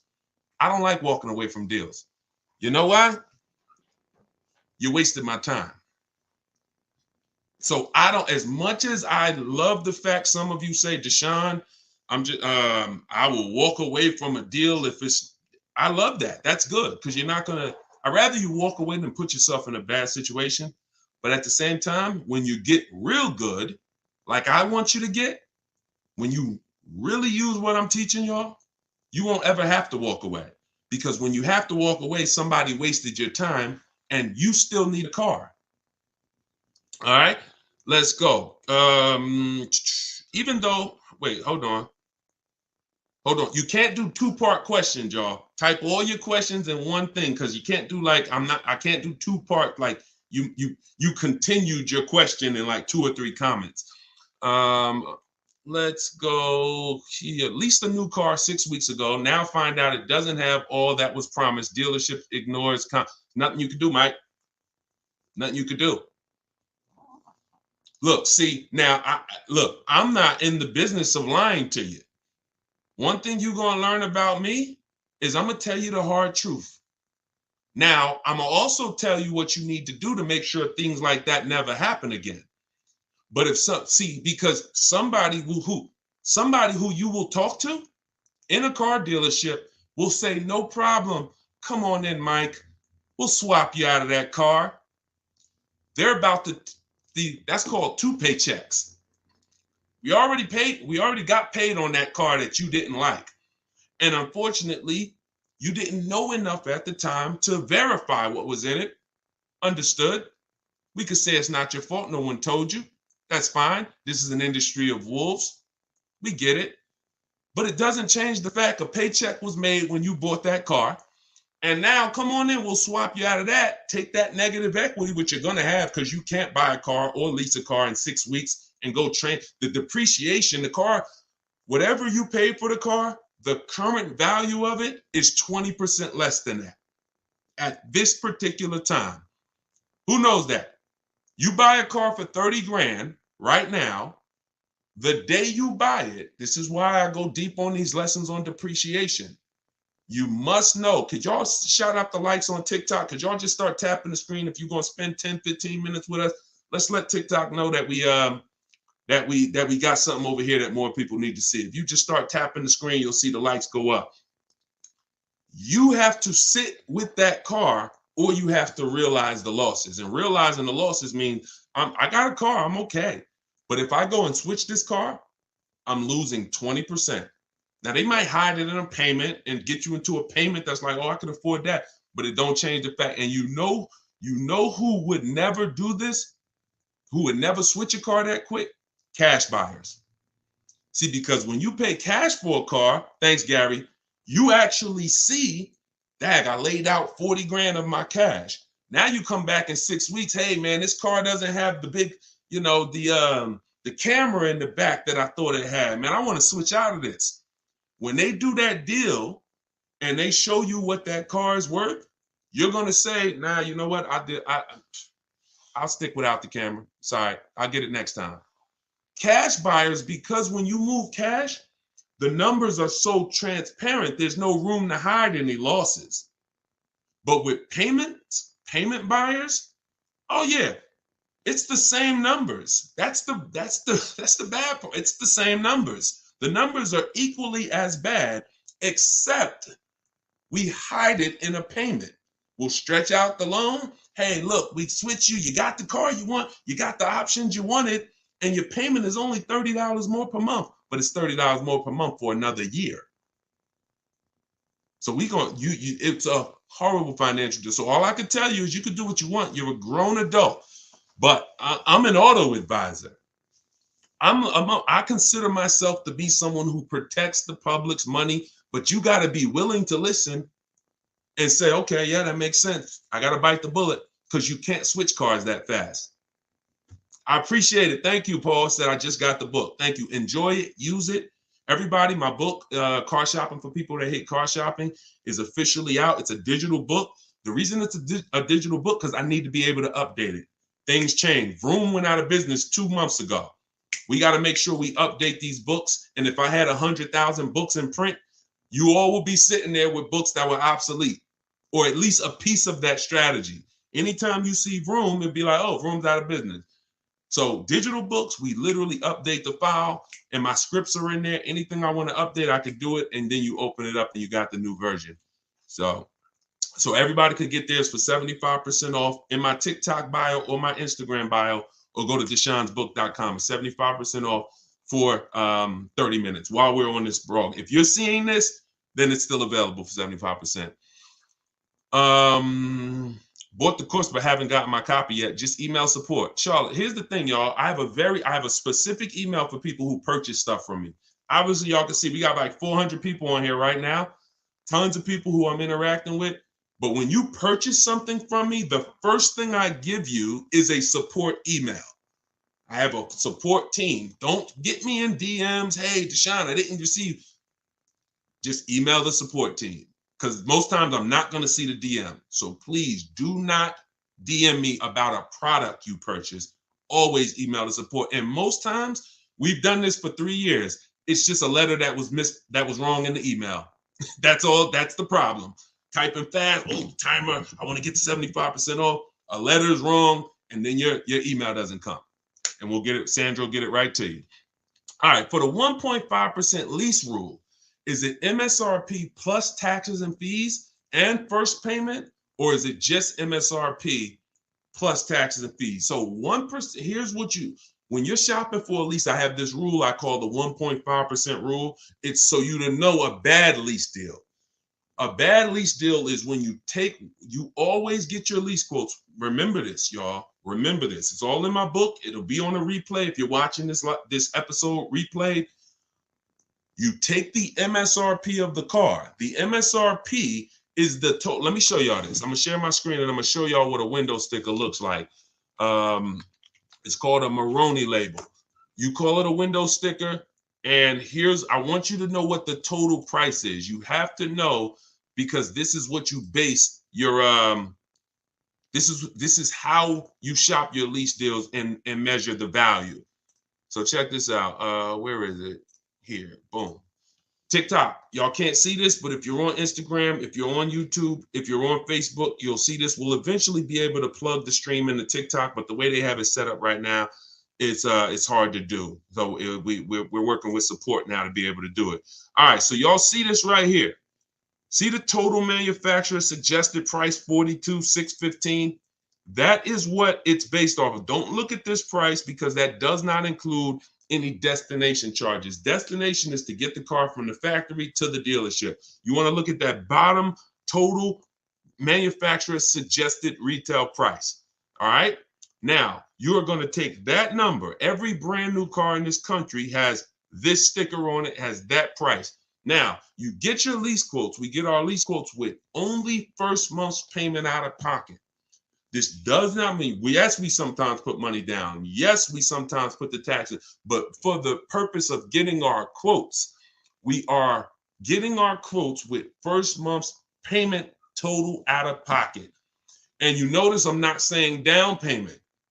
People will say, oh, I'm going to put first payment down only. Don't use down payment, because in the industry, y'all know I was there for 2006, 14 years, and I'm still in it technically. But there's a term, down payment doesn't include tax, doesn't include fees, it's ambiguous. Like it has multiple meanings. And when you leave things like kind of like, for a person to figure out, they're gonna eventually, who's had a person say 2,000 down, and then when they give you the offer, they say, okay, 2,000 down. All you gotta do now is come up with another 3,000 for your taxes. And you're like, whoa, I told you I only wanted to put 2,000 down. Who's had that happen? Type of one, if you had that happen. The reason is you're not using specific wording that can't be confused. First month's payment total out of pocket. Now, you get that quote, always 12,000 miles per year. Some of you may not know you can do almost any mileage on a lease. You could do 15,000 miles per year, 20,000 miles per year, 25. You pick the mileage on the lease. So in the case of getting the quotes, 12,000 miles per year, first month's payment. And now when you get your quotes, what you're doing is you're dividing the payment they give you into the MSRP. And that's going to give you, like, let's say for that particular car, the payment's 500. They give you a payment 500. You divide that by the MSRP, 42,500. And now you have 0.0117. You multiply that by 100. Again, this is in the book. So you can sit here and look. Some of you might say this is a little complex. You do realize this is the second most expensive purchase behind a car. Behind a house. This is as simple as it gets. It's just you've been taught, you've been programmed, you should make $30,000, $50,000, $100,000 decisions without even knowing the math of the transaction. So we have to break that program, and we got to unlearn that.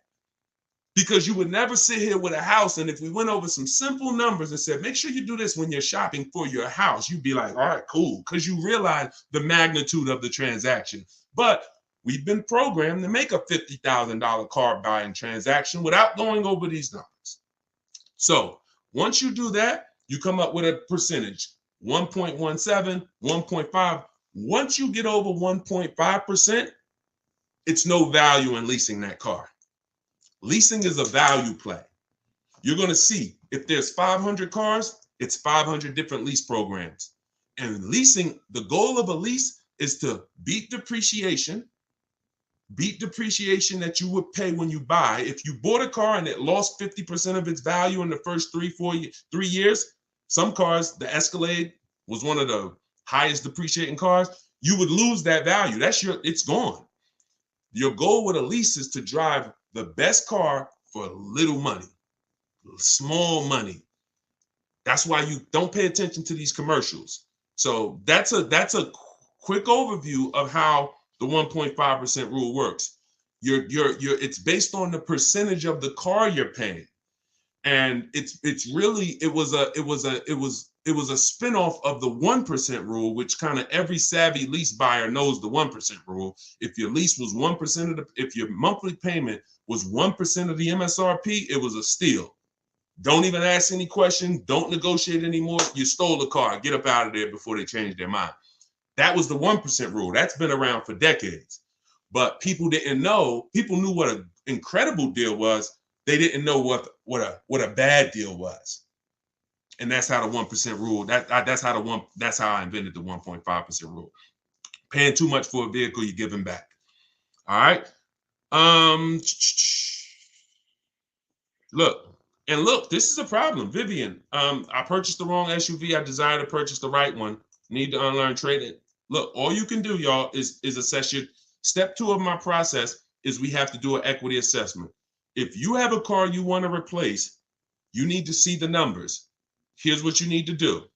And cash buyers, again, all the cash buyers on here, this is easy for you because most times you're not going to go trade that car in a year or two that you just bought, or 6 months, because you didn't like it, because you know the loss is going to be too big to swallow.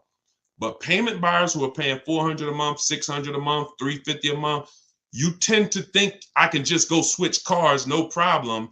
And you don't realize how they're manipulating your loans to be able to get you in these cars with the lost value.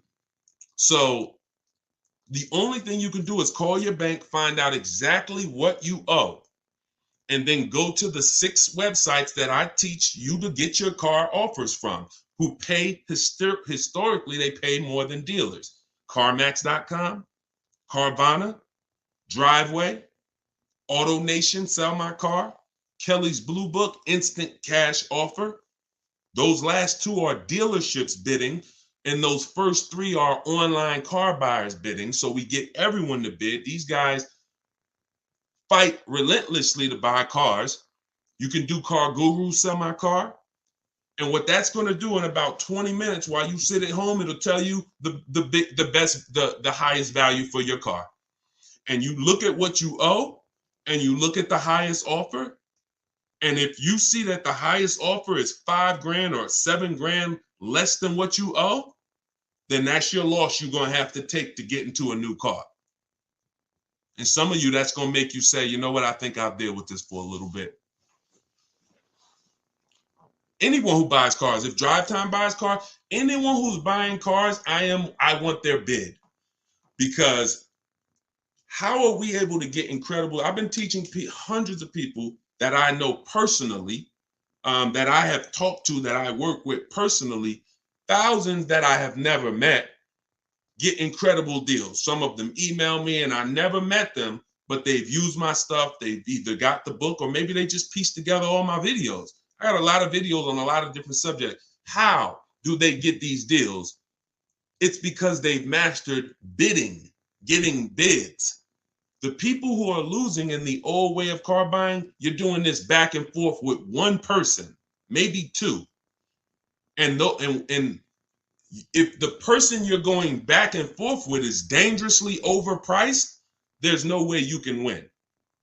So when you're looking at someone who their price is already 5 or 6 or 7, some of these dealerships had incredible markups that were 10 grand overpriced.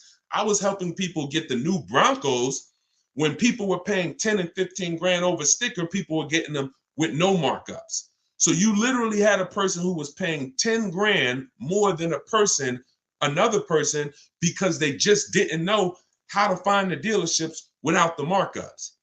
And it's the same problem now. Deshone, how do I find the dealerships with the big discounts? It's called multiple bids, which means you got to sit at home and you do this from your computer while you let these people try to earn your business. You're never going to do it in a dealership. You're never going to do it in a dealership because you don't know who you're dealing with. 80% of dealers, I'm sorry to tell y'all, are overpriced. 80%. There's a 20% of dealers will blow the competition away and beat everyone's prices. 80% are extremely overpriced. And if you're in that dealer because it was the one closest to you, or you can't win. So you must start learning to get bids. Upside down, $8,000 on my lease because I bought when inventory was low. Sorry to hear that. How can I get out? This is exactly what I told you. There is no minimum loss. All you can do is what I just said 3 minutes ago. Find out how much you owe. Go to those car buying sites. These people pay the most for cars. See, so you're not going to go into a dealership and say, how much will you give me for this car? And think that's your bet. They might say your car is only worth 18 to us, but one of these other buyers might offer you 21. So if you don't find these other buyers through bids, you're now shooting yourself in the foot and making your negative equity even greater. Why? Because you didn't go to the highest bidder. You went to this dealership.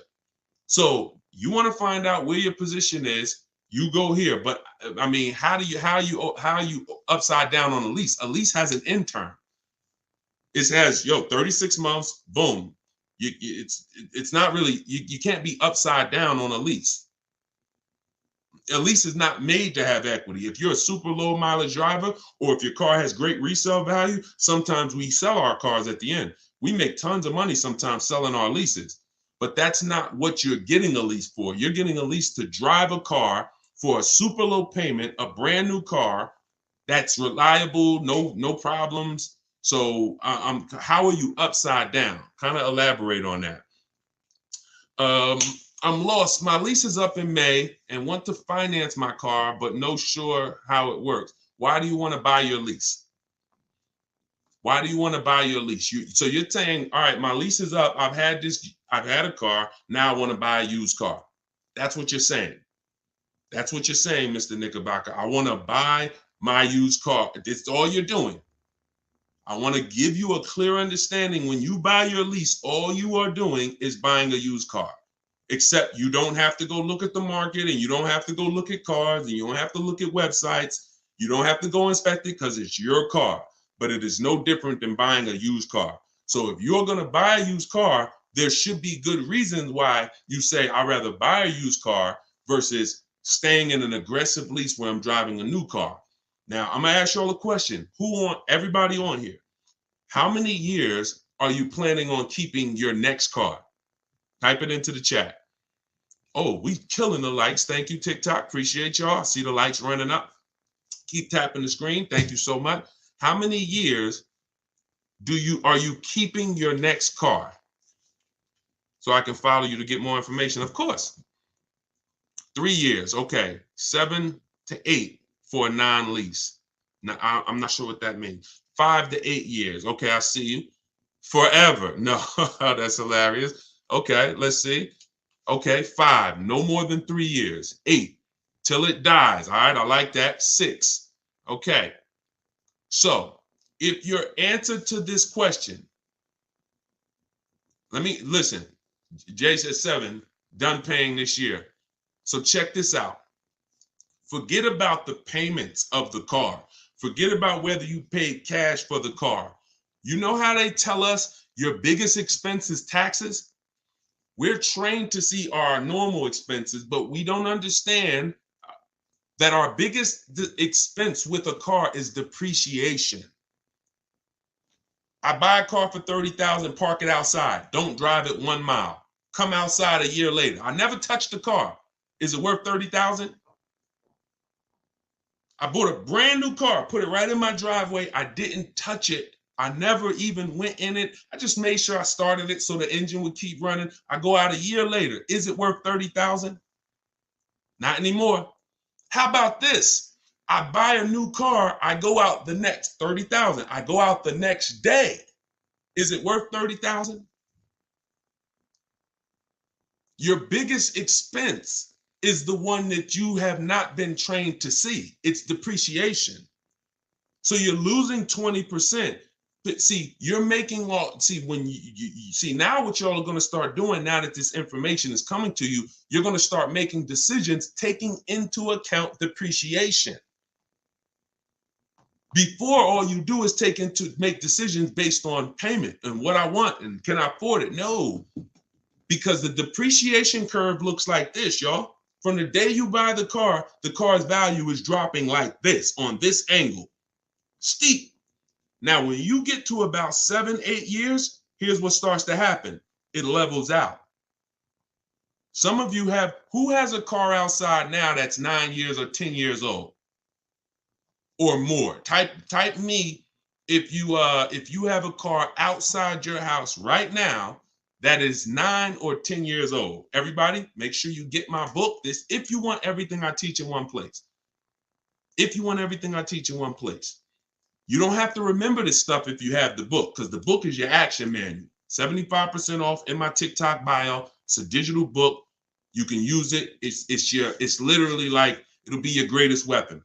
75% off car shopping for people that hate car shopping. Go to my TikTok bio, go to my Instagram bio, or go to deshonsbook.com, or you can scan the QR code on the screen if you're watching on a television. So that if you have a car that's outside, that's 8 or 9 or 10 years old, you notice what it was worth a year ago is just about what it's worth today, right? Right? Somebody said 16 years. Go ahead, Suzanne. It's what it was worth a year ago, what you could have sold it for a year ago, is just about what it's worth today, right? The depreciation curve has leveled out. And what y'all need to know is if you're not buying a car to get to that point, you should not be buying, you should be leasing. Some of you say, Deshone, I have no desire to keep a car that long.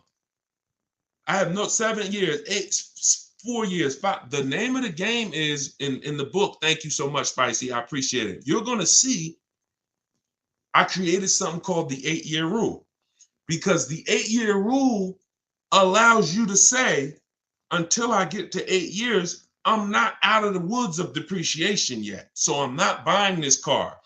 If you are buying a car and you have no plans to get to where the depreciation curve levels out, you're selling a car while it's drastically losing value. That's why you're always mad when you see how much your car is worth. Guarantee you, none of the people who have a car that's 9, 10, 12, 16 years old, nobody's upset when they see that the car is worth $3,000. If they sold it on Facebook Marketplace, I could get $3,000 for it. We don't sell those cars to dealers. Don't give them to dealers for $500 or $300 or $100. Don't do that.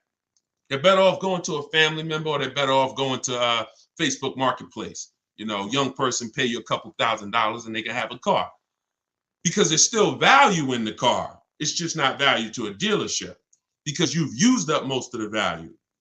So that's why it's called the 8-year rule. Your question is when you say, should I buy? Should I lease? This is the most important question in a car deal. It's the first question. It's the only thing you should be asking. What I just asked y'all, for the rest of your life, every time you or your family member needs a car, that should be the first question. How many years you gonna keep the car? If they tell you, man, I'm gonna keep it like somebody over here said, till it dies. Perfect. You purchased that car then. If they tell you, man, probably 3-4 years, you think about the depreciation curve, and what they're saying is, I'm gonna buy the car here, that thing gonna drop in value like crazy, and then I'm gonna sell out of it here. Horrible business move, horrible financial move. I'm gonna sell while this thing is dropping like a daggone rock in the ocean. I'm just gonna sell out of it. With a lease, and we don't want to buy, you don't look at these commercials. Those are not lease deals. Those are marketing to try to get people to come in. And no. The best lease deals you'll never see them advertised. Check this out. Look at Greg's lease deal on his Jeep he just got. I'm gonna show it to you. If you're on TikTok, again, we'll be here soon. I'll be able to stream and show my screen, but we don't have TikTok has a little bit of a different technology but on Instagram, Facebook, YouTube, you guys can see this. Look at Greg's lease deal, y'all. Greg got a $56,000 vehicle. It's a Kia Win EV6 Win with the tech package. He's paying $527 a month. That's a under 1% lease. Under 1%. Gave him $527, no money down. Walked in, saw a $56,000 car. Just to give you an idea of what a $56,000 car would normally cost, that would every $5,000 every $5,000 on a car loan. So when you look at a car, if it's $10,000, every $5,000 is about $100 a month on a 5-year loan. So when you look at a $10,000 car, it's about $200 a month. $20,000 car, about $400 a month. It's important you know this. Even if you have bad credit, you need to know what it should cost with good credit, how much a loan should be. You shouldn't be looking at a $50,000 car saying, man, can you get me to 600? Because they know you don't understand the numbers. So they might stretch you out into a 9-year loan and say, yeah, I got you to 600. Oh, great. But you're in a 9-year loan. So you're going to pay for that car and another car just like it. So it's important for you to know that car right here that Greg got that's on the screen would normally be $1,200 a month. Once he factors in his tax, so even if he got some money off of it, say he got the $7,500 electric car rebate, he's still over $1,000 a month for 5 years. He's paying $527. Think about when he pulls up next to the person who purchased and it looks at him and says, oh, we got the same car. Man, okay, how much you paying? Yeah, man, it's payments. It's a nice car, man. I'm paying about $1050. It's $50,000 car though. Oh man, I'm paying $527. Dad, how you do that? What you put? Like 30 grand down? No, I lease it. I'm gonna drive it for 3 years, and I go get me something else. Oh yeah, but I own this though. I'm purchasing it. You don't own it, first of all. The bank owns it. You think you own it? Miss 3 payments. You'll find out. So, but no, I got the loan. I'm a flip out of it. Yeah, but 1,000 a month is coming out of your household, and 527 a month is coming out of mine. They're not advertising these deals on these vehicles. You will never see a great lease deal advertised. So from now on, don't pay attention when you see a commercial that says, oh, lease this with all this money down. Most of the leases you're going to see me show you that my people get, and that I want you getting, and that I want you DMing me saying, Deshone, look what I got, are shot with first payment total out of pocket, no money additional. And then we choose if we're going to put additional money down, if we want to lower the payment. But these will never be advertised. These will never be advertised. Great deals are never advertised. Great deals are made in private, where the managers just, all right, just do it, take it. Dang, that was an ugly deal, but hey, it's okay. We'll make money on somebody else. That's great deals. All right, let's get back. Let me put the banner back up. Let's keep the questions going. Hold on. Let's hide that. Where's my banner? Boom. All right, here we go. Back to the comments, back to the questions. Let's go. Shout out to the sharers. I see a lot of people sharing. I see a lot of new followers, a lot of new subscribers. Thank you. Welcome. Welcome to the family. This is what we do over here. Talk about cash again, please. Did you say it's not a good idea? Debbie, it's a good idea only if you are going to, first of all, you want to ask yourself, what am I doing with my money? Now, if you're making money on your money, and to the tune of, 6, 8, 10, 20%, people who are making money on their money very rarely are going to put their money in a car without analyzing it. Because think about it. If I got 30, let's say we're looking at a car that's 30 grand. Let me ask y'all a question first, and then we'll go deeper on this. Who was taught always pay cash for cars? Be honest, type a $ if you were taught always pay cash for cars. That's not wrong. I'm just going to give you another perspective that you should measure against.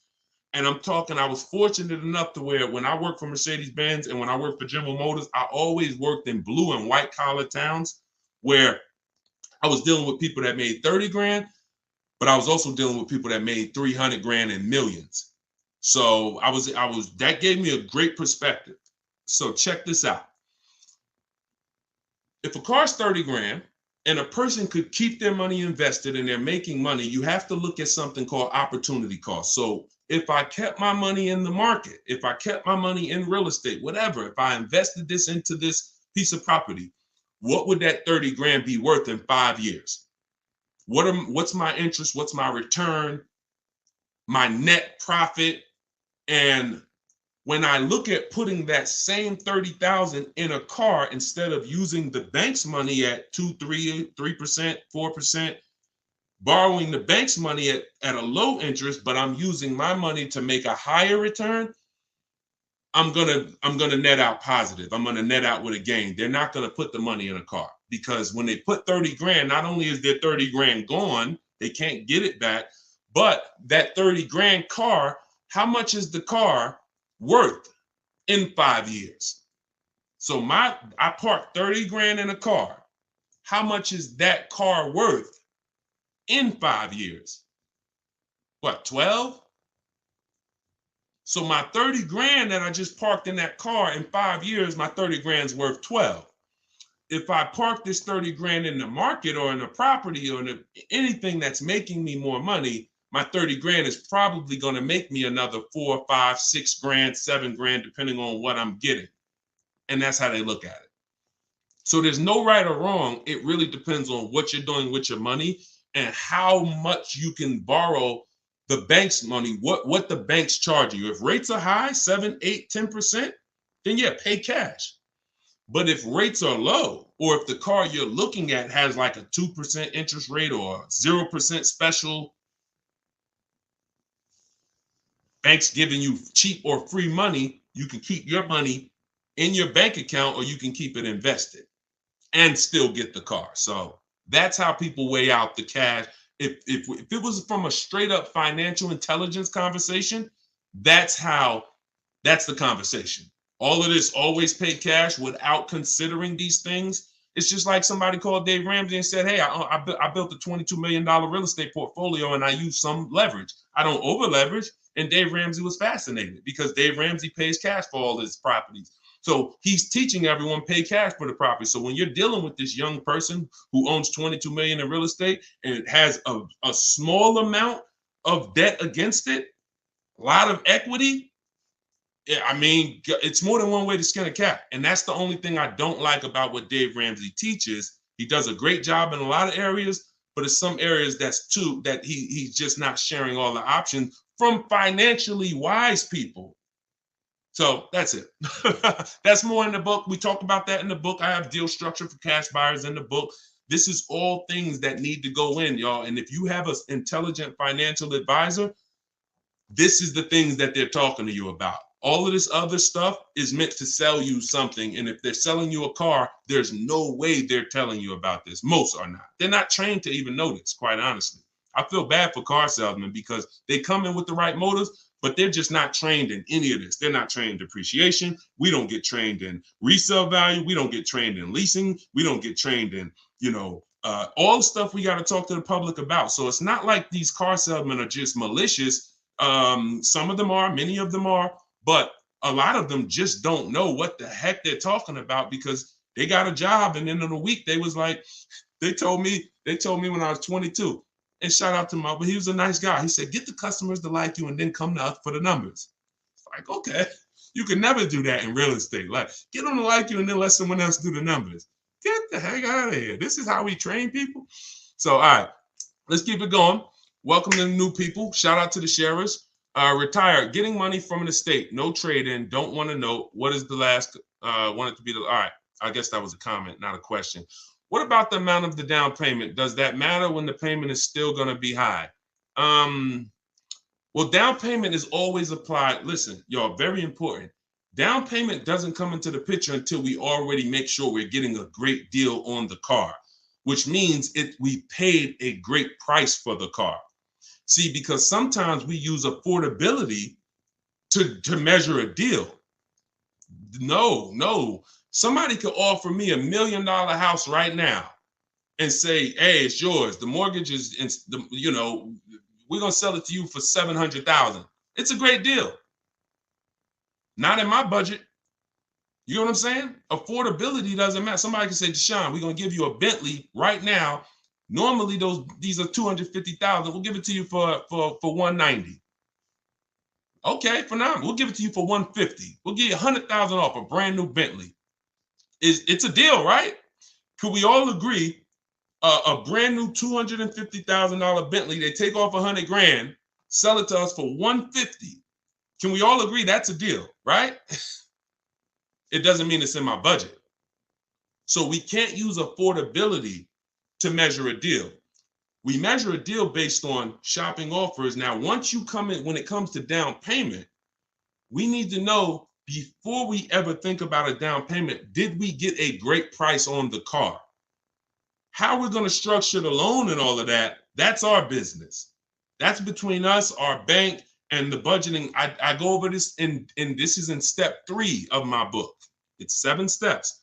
For y'all who just jumped on, I have a new book. It's a digital book called Car Shopping for people that hate car shopping. 7 steps to saving time, money, and avoiding dealerships.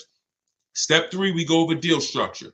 That's when we're going over our banks. That's when we're talking about this, something I call a bank bidding war. We're going to have all these banks and credit unions bid for our business, but it doesn't happen before we find our car.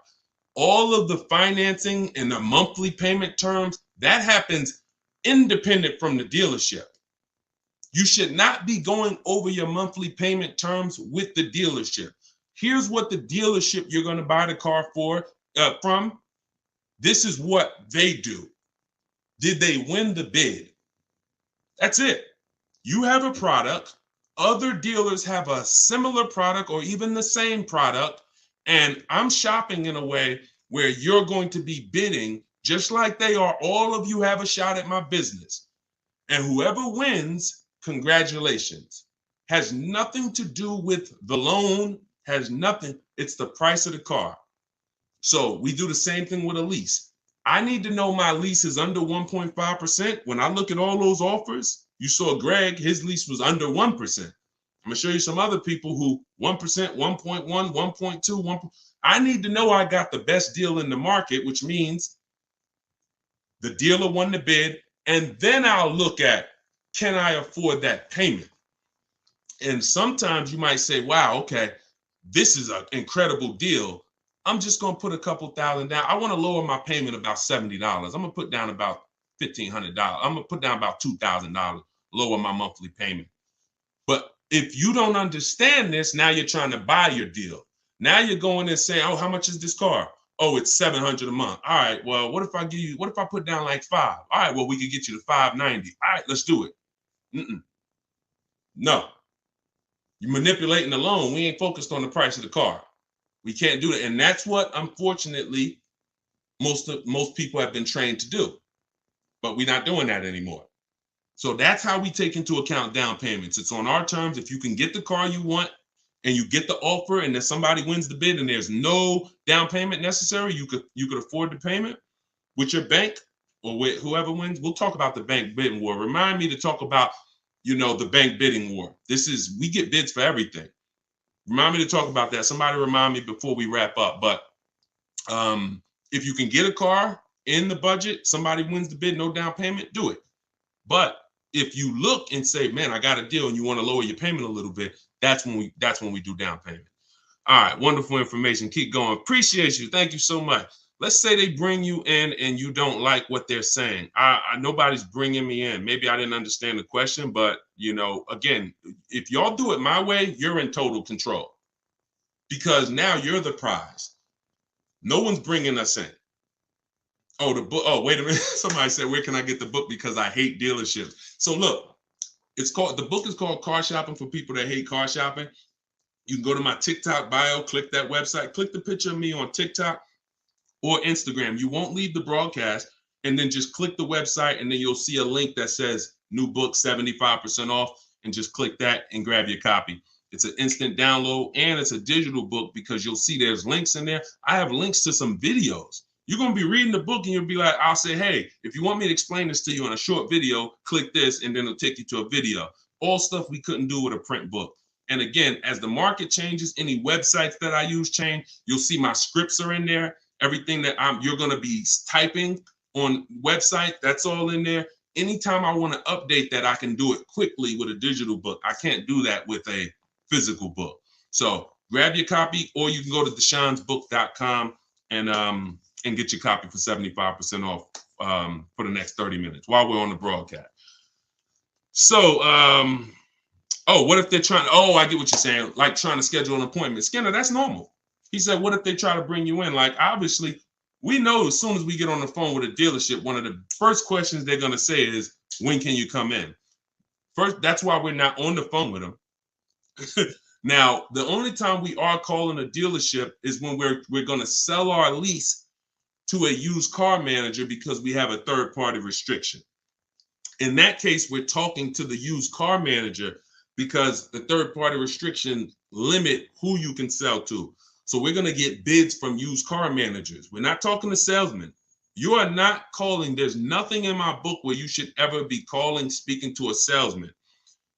Scheduling a test drive, possibly, but you're in for a test drive and you're out in 20 minutes. That's it. The way I teach you to schedule a test drive on a new car or a lease, you should be there for 20 minutes, 30 minutes tops, and you're gone. Thank you. Listen, I'm because this is step 4. It's something I call shopping, not buying. You've been trained to mix the two. I went shopping, ended up buying. We don't do that. Shopping for us is deciding what we want. Part of deciding what we want is the test drive. So once we decide what we want, we come home and we get offers from home. So the only other time we're on the phone is when we're calling to verify that there are no fake fees on a used car that we see online. So when you get to step 5, we use I want you to shop on all the used car marketplaces because they all have different inventory.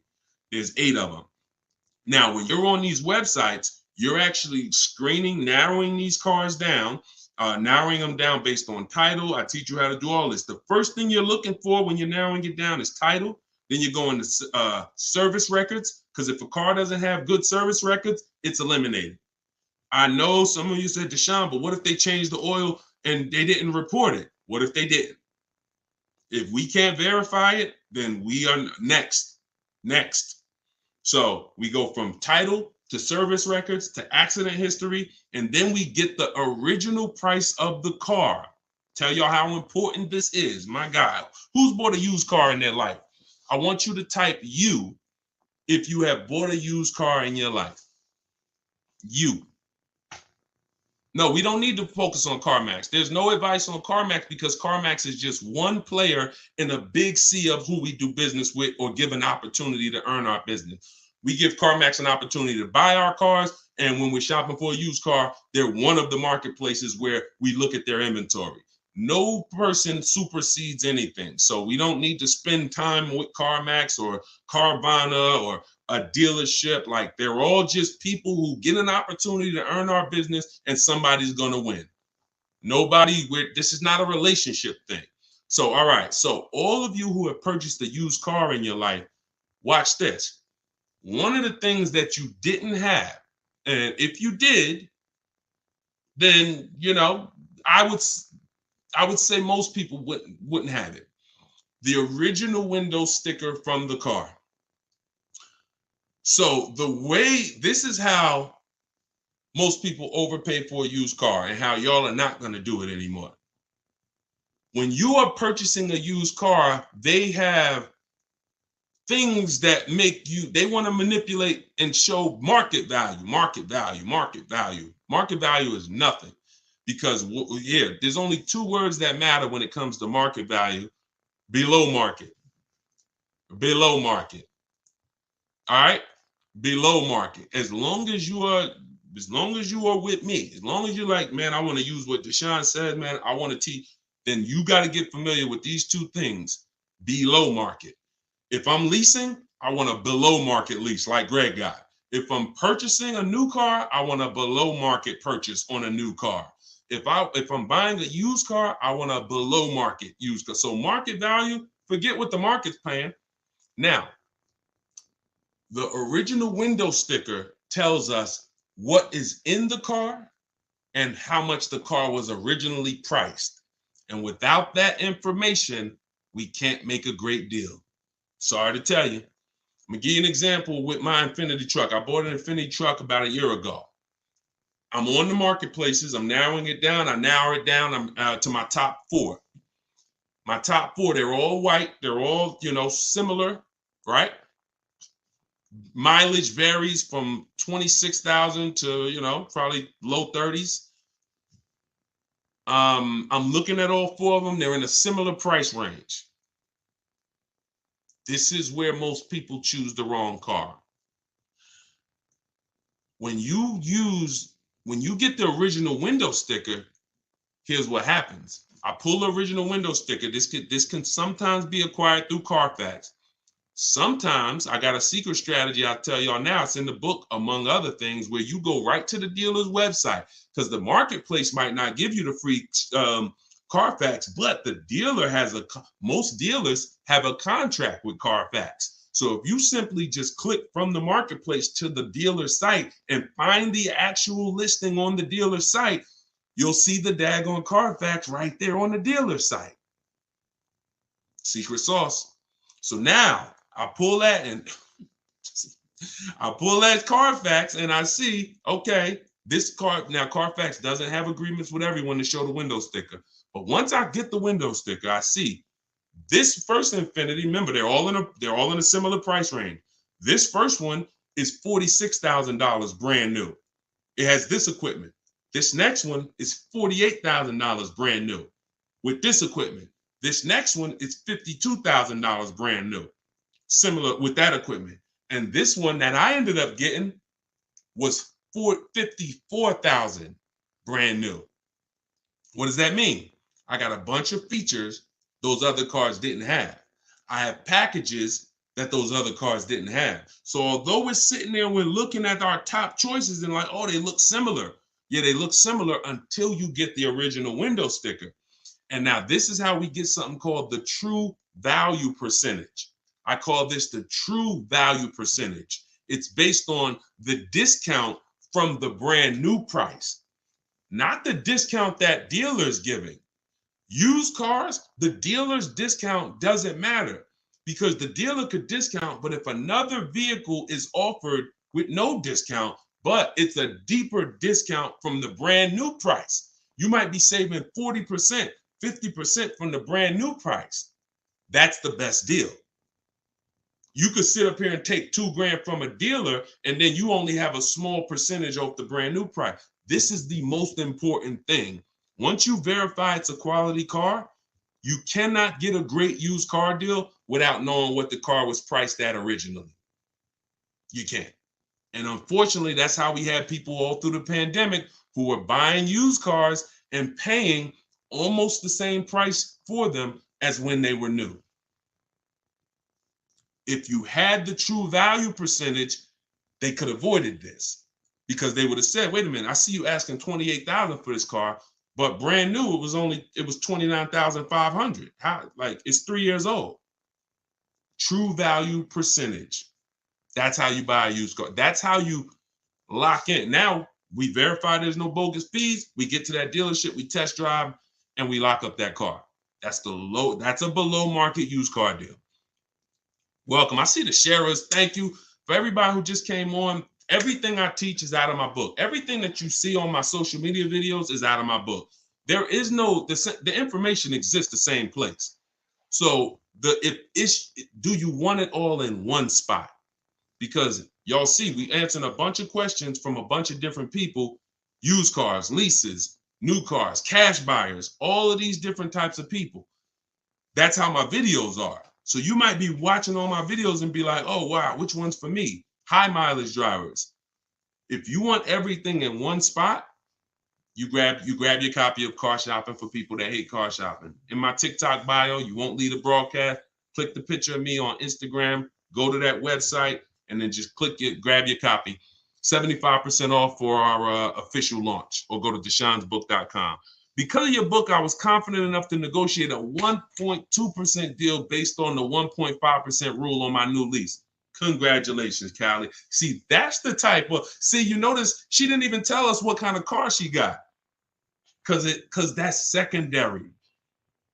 See, you notice Fernando said, just click the TikTok bio. He said, how do I get access to the book? Look, if you notice, y'all, I want y'all talking different and I want y'all doing different things. You notice when somebody gets a new car, they come, the first thing they tell you is, I got a new Honda. Hey, look, I just got a new Toyota, whatever. I just got a new Benz. They never talk about the money because secretly they're a little bit, nobody wants to find out they made a bad decision. That's why I admire all of you. For you're willing to hear the hard truth. You know, there's some things I'm going to say to you that is not going to be what you want to hear, but it's what you need to hear so that your next car deal and every car deal your family makes forever is a deal that you are totally confident with. And when you are confident in your car deals, you're going to be able to show the numbers. You're going to be able to go to the numbers and you're going to care really more. You're going to care as much about the deal as you care about the car. So Callie, congratulations. 1.2% lease is phenomenal. That's major value. That's thousands less than someone who's purchasing. And that's thousands less than most people are leasing that same car for, because most people are not trained to get those kind of lease deals. So thank you for allowing me to be a part of the journey. All right. Let's go two more. Matter of fact, let's wrap with the bank bidding war. We'll talk about this again I'll be back I'll be back today at 3. What you're going to see is I'm doing these live shows at 12 and 3 roundabout. When you see me live, we're still now really laying the foundation for these live shows.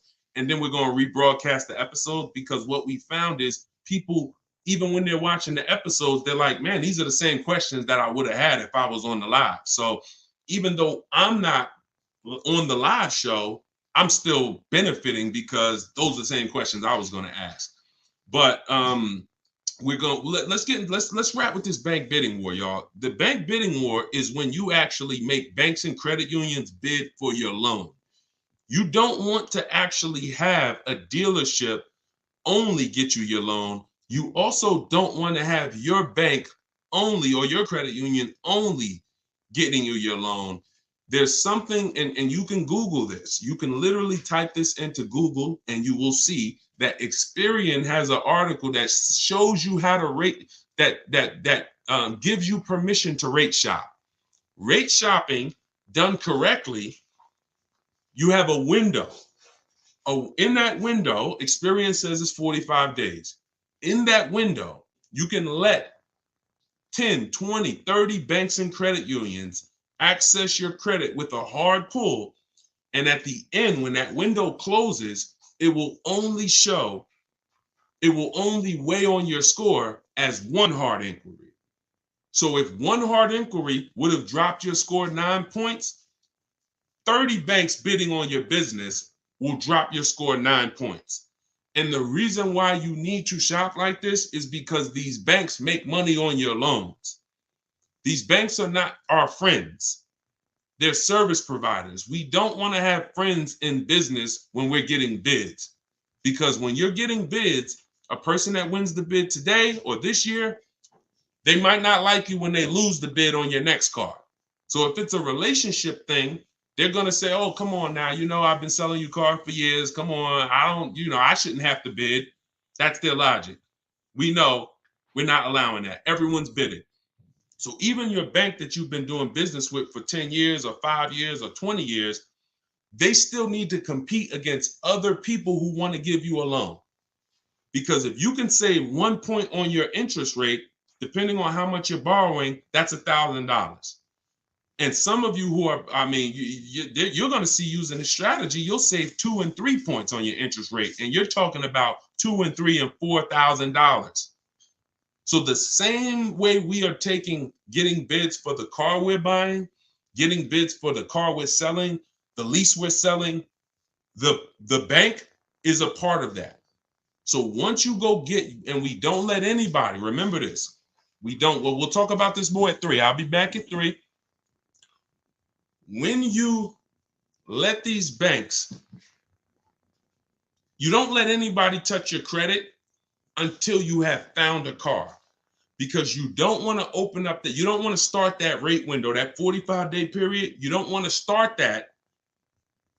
And then now the clock is ticking on you because now you're in a hurry to find a car before the window closes. You want to actually start the bank bidding war after you found your car. So you find your car, you lock up the deal, you come home with that buyer's order, and now you go online, you call your bank, and you see all the online lenders. I have some listed in the book. You call your credit union, your bank, hey, I'm getting a car, want to see what you could offer me. No problem. Yep, here's my credit. Boom. Okay, we'll give you 6.9%. Perfect. All right, call the credit union. Hey, we'll give you 6.2%. Great. All right, you go online to a couple of the online resources. Okay, you get this. Now, this is very important. Once you have that best offer, now you're calling the dealership you got the car from, that you have it on hold with, and you're saying, hey, I have this from my credit union. I got 6.29. If any of your banks can beat it, I'll do the deal with you.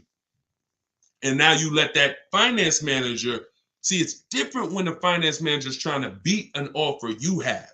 See, what you're used to is no offer, and the finance manager hears the conversation that they're having.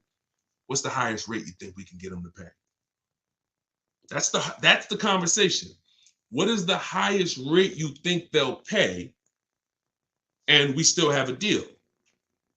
You don't want that conversation. That's a conversation with no bids. But when you come in and you say, hey, when you call them and say, hey, listen, I got 6.29 from my credit union. If any of your banks can beat it, I'll do the deal with you. Now he said, well, thanks for the opportunity. Now he's calling his banks that he gives millions of dollars of loans to, or she gives millions of dollars in loans to every month. And she's like, hey, listen, I need you. Can you come with 599? I'm trying to beat this bank.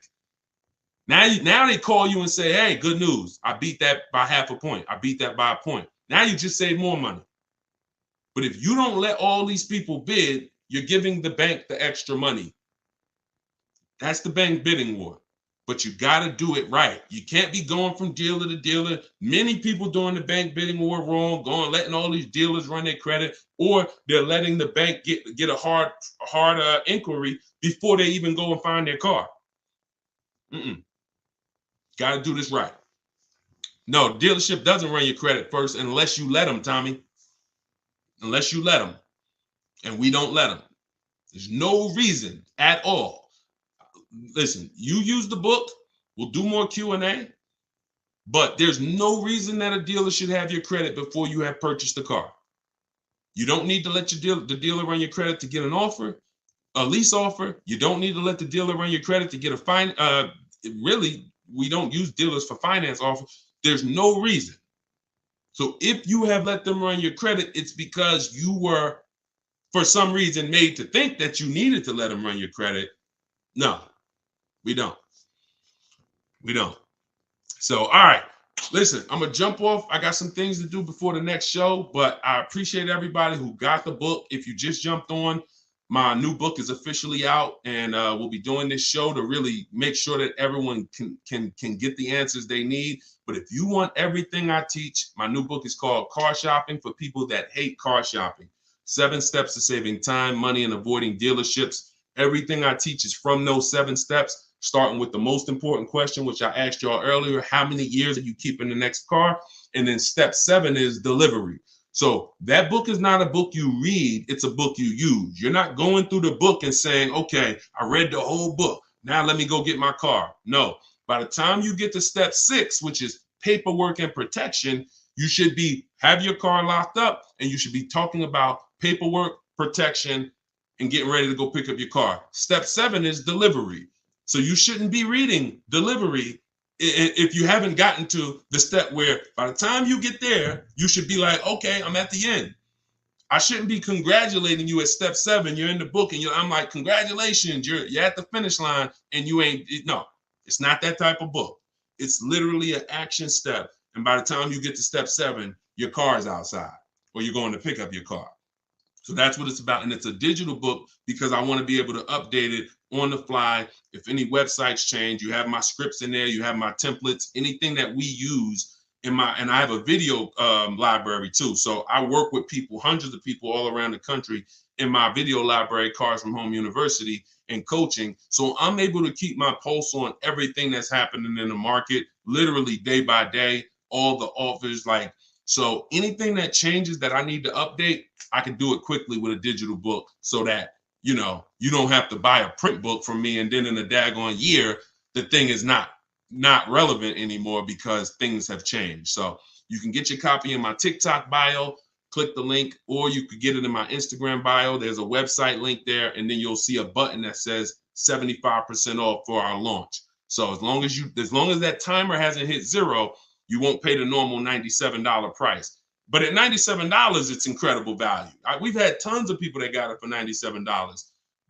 That's how we're able to have we got a 4.9 rating on Goodreads. So, but for our launch, we're doing something special. So I appreciate everybody. We'll be back for the next session. And everybody that got the book, use it. Please send me your success stories. Please continue to review it if the book helped you. Well, when it helps you.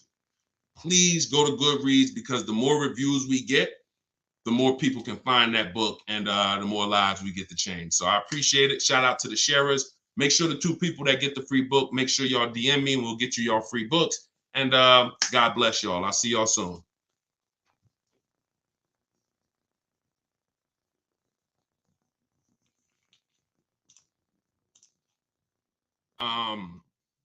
So come on in and let's get busy. Ask your questions. Who's shopping for a car right now? Come on in. Ask your questions. If you're shopping for a car right now, I want to just go through questions today. That's the mission. Questions, okay? I don't care if you have a question about new cars, used cars, leases, whatever it is you don't understand about car shopping, come on in, ask the question. Thanks, Joe. I see you sharing. Thank you for sharing this broadcast, y'all. It means a lot. We are reaching more and more people daily, so we can't do it without you. But come on, send your questions. After you hit the share button, after you tag a friend, send the question in, and let's get busy. I just want to see how many questions we could get through today in today's show. All right, let me look all around. We got to give people a chance on TikTok and on YouTube and Facebook. Takes time for the live to show up there. Should lease your car? Should lease your first car? If you're not keeping your car 8 years, you should lease. Because, give you an example. Let's say you could afford $400 a month, right? You could afford $400 a month. That only gets you about 20 grand on your first car. That's about a $20,000 loan. Now, what could you get for 20 grand? Not many used cars. You get a used car for 20 grand. I mean, you can't get a new car for 20 grand, but you get a couple used cars for 20 grand. So do you want to drive a used car for 20 grand, or do you want to lease a brand new car for $400 a month? You could lease with a great deal. You could lease about a $35,000 car for $400 a month. So that's the choice you make, okay? Unless you're going to keep your car long term. I would absolutely lease my first car if you don't want to have any problems with maintenance. You want to get the most car for your money. But if you're going to keep a car long term, which you probably won't because it's your first car, but if you're going to keep it long term, then buy it. Very, very simple. Leasing short term versus long term. Many people should be buying or should be leasing their children their first car, not purchasing. Hold on, let me get my banner up. Let's get the questions in. All right, let's go. Come on, y'all. We got to type fast today. Send these questions. Need to buy my daughter a car before she goes to college. Budget 20 grand. What kind? Listen, that's what we were just talking about. There's a lot of, all right, so if I had 20, why did you pick the number 20,000? You paying cash? If you're paying cash, now you decide what car does she need? What's the needs? If you say, all right, she only needs a small car, then look at the small cars and make your choice. Do you want new or do you want pre-owned? But if it's 20 grand, you're probably not going to get new. So you're looking at a pre-owned car. There's lots of pre-owned cars out there, but is this something that you think she's going to keep? Is this something you think she's going to keep? You got to be honest. If she's not going to keep that car, why take 20 grand out your family's bank account and put her in a car, a used seat? And who's seen first time? Look, if you have seen, or if maybe it happened to you, your first car had a bunch of problems when you were a child. Maybe it was broke because it's a used car. It could be, hey, I'm out at college and my car is 6-7 years old. The car just, stopped on me. Whatever. That's what comes with it sometimes. Now you're weighing that against, should I lease her something? Because if I lease her something, I could put her in a brand new $35,000 or $30,000 car. The same car that would have, I could put her in that car and I could pay $350 a month. So I could take 20 grand out my bank account, put it in the car, or I could pay $350 a month, put her in a brand new car. But if you're going to do a $20,000 budget and you're adamant on buying, then I would just be looking at the best car I could get for 20 grand. But you got to look at what class she needs. Does she need a sedan, 4-door? Does she need an SUV? Does she need you know what I'm saying? So you got to narrow it down to the needs first. But if you really want to save money, you think about leasing versus purchasing her first car. Should I buy my lease because cars are very expensive? Jonas, if you shop around, they're not. If you shop around, look, y'all, I know a lot of people are discouraged saying, man, should I buy my lease? Because, cars are not expensive when you shop around. Don't go. If you go into one dealer, they might tell you anything.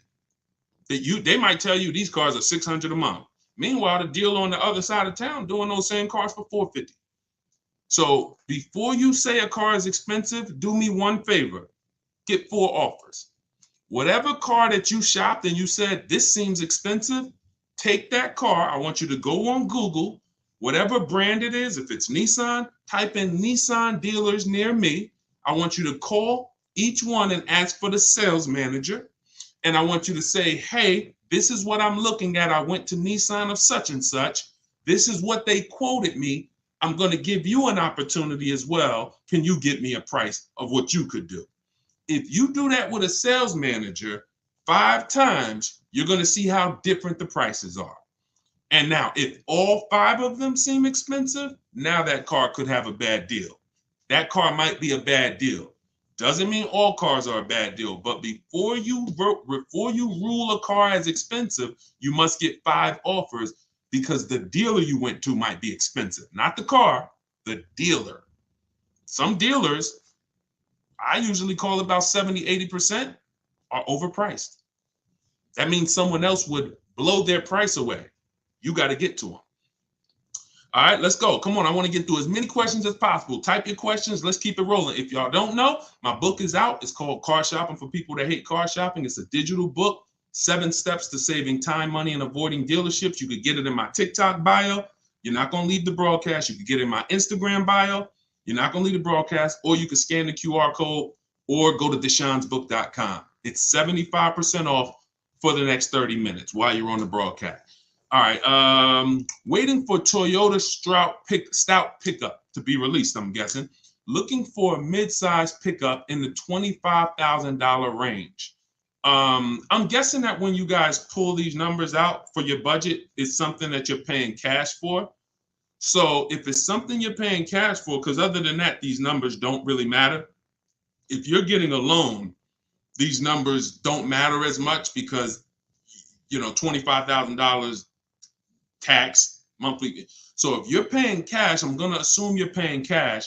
Then what you're going to do is you're going to open up all the marketplaces. I assume you're going to go used. If you go used, you're going to open up all the marketplaces. And I'm going to list them for y'all. The reason why it's important that you don't get committed to one marketplace is because they all have different inventory. So I want you to picture from now on, when you're shopping for a used car, think about it like this. Car Gurus, that's Walmart.com. Auto Trader, that's Amazon.com. Cars.com, that's, you know, Alibaba, something. Every marketplace may have similar inventory. They may have some overlap, but they definitely have their own independent inventory. Which is why when we shop, when we shop for a used car, you want to have all the marketplaces open. And then you want to put in your request, pick up trucks, and then you want to sort your price by lowest to highest. Lowest to highest. Open up all the marketplaces, create an account, put your email in, create an account, because what happens when you create an account? Who knows what happens who knows what you can do on a used car marketplace when you create an account? You can get automatic notifications of new inventory the second it hits the marketplace. That's what you want. So you're going to open the marketplaces, create accounts, put in your list of what you're looking for, and you're going to now, so I would go 100 miles out. I'd go 100 miles out to start, and then I look at them, and I want to see that list. And here's the first thing you want to do. The name of this segment is called How to Get Below Market Car Prices. Below market. You didn't get a deal if you paid fair market value. That's just not a deal in my opinion. That's average. Fair market means average price. Above market value means you overpaid. As long as we talk, and as long as I'm the one that you want to learn from, you want Deshone to teach you how to get cars, below market is the only thing we care about. Below market. So in order for us to get below market, we got to know what the market is. So I want you to sort on all those marketplaces from low to high, and then look at the low side of the market. Now you're going to ask yourself, can I find a car? Hey, Lisa, good to see you. Now, when you look at the low side of the market, most of those cars are going to be trash. That's okay. What do I mean by trash? Bad Carfaxes, salvage titles, frame damage, total lost vehicles, multiple accidents. That's okay. I'm playing in that side of the market because I know the closer I get to that price, that's where my deal is. That's where my deal is. I'm not interested in what's going on up here. So when you have the alerts on and you know what the low side of the market is, the minute a car hits, we can actually hop on it. There is a step after that. We got to check Carfax. We got to check Carfax and go down. There's a process. Once we do that, we move to looking at the Carfax reports, making sure the history is great. And I mean history, the type of title. We don't want salvage. We don't want rentals. Not as our first choice. Rentals not our first choice. I know some of you may be wondering, Deshone, should I buy a rental? Not your first choice. Not your first choice. You want that to be, okay, I looked at everything and the rental ended up being the best value, so I got it. And it had a great history and all of that. Type of title. Then we move to service records. Then we move to accident records. Then we have to verify there's no bogus fees. Because some of y'all, you've seen, they'll put a nice price up there to try to grab our attention, but they're going to slap 3,000 or 4,000 of bogus fees, and they want you to just come to the dealership. They want you to just say, hey, look at this car. It's a good price. Let me get in my car, drive there. Don't do that. Look at that price. When you're narrowing it down, we always call. We verify fees. There's no bogus fees. Now we're on our way. But if I'm scouting a pickup truck like you just, the question you just asked, any used car, I'm watching that market. I know what the low side of the prices are, and I'm waiting for the right opportunity. It might be there the minute I pop up on the marketplace, or it might come as an alert. Here's the beautiful thing about alerts, and then keep typing in questions, because I told you I want to try to get through as many questions in this segment as I can. Shout out to everybody who shared. I appreciate y'all helping me spread this message. So when you get, when I'm looking at that, if I know the low side of the market, when most other people don't, the minute I get an email, this new pickup truck just hit a marketplace, I look at it, I look at the service records, I look at the accident history, I verify what the price was and it was new, boom, no bogus, I'm on my way.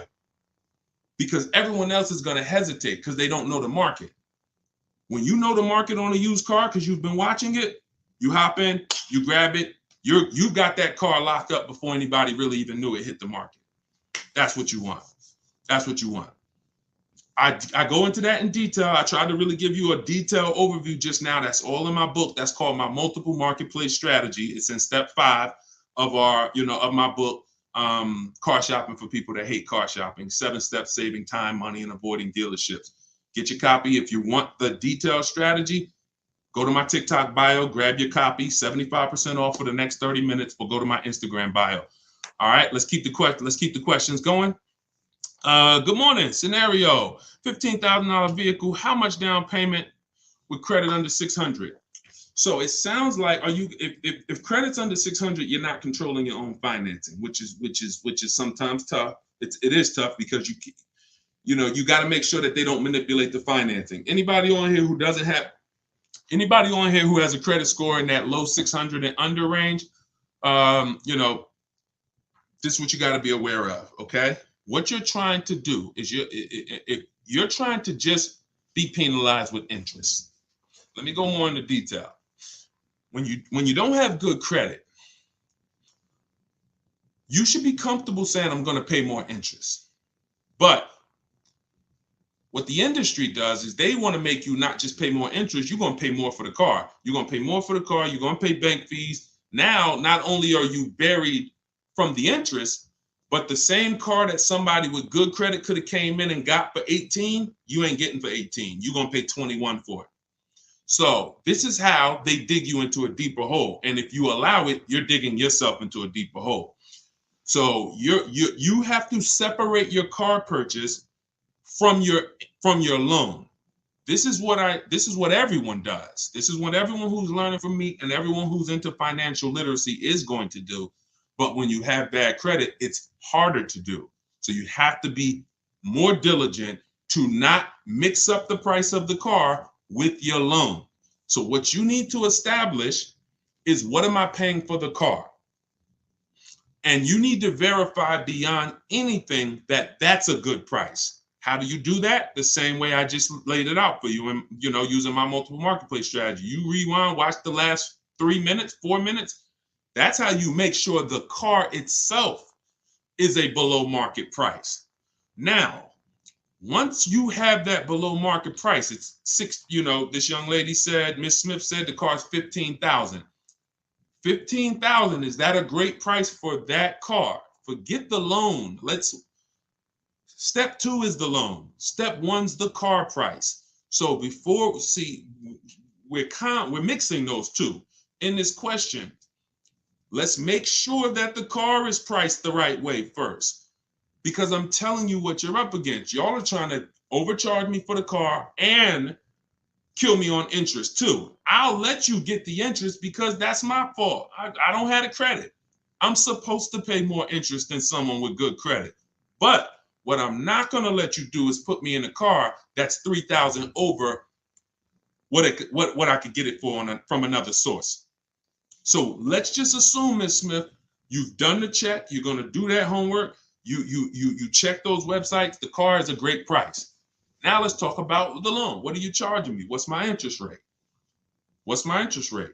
Now, once you have the interest rate, you go to an auto loan calculator and you plug that thing in. Here's the simple estimate.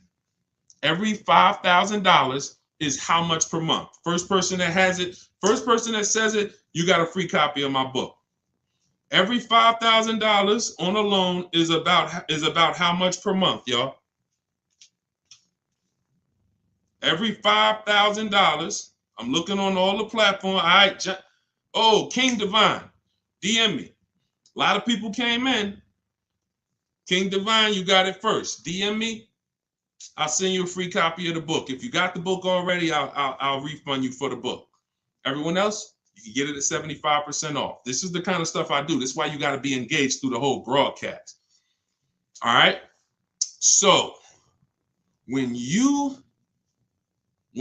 are looking at the price of the car, if you know that car is 15 grand, I want you to always assume a 5-year loan first. Yes, people go 6 years. Yes, people go 7 years, which I would never recommend you ever go 7 years. That's like a 40-year mortgage. But yes, they'll do it, but you want to assume 5 years, because if you get the same payment for 5 years as 6 years, you save money. $300 a month for 5 years is different than $300 a month for 6 years.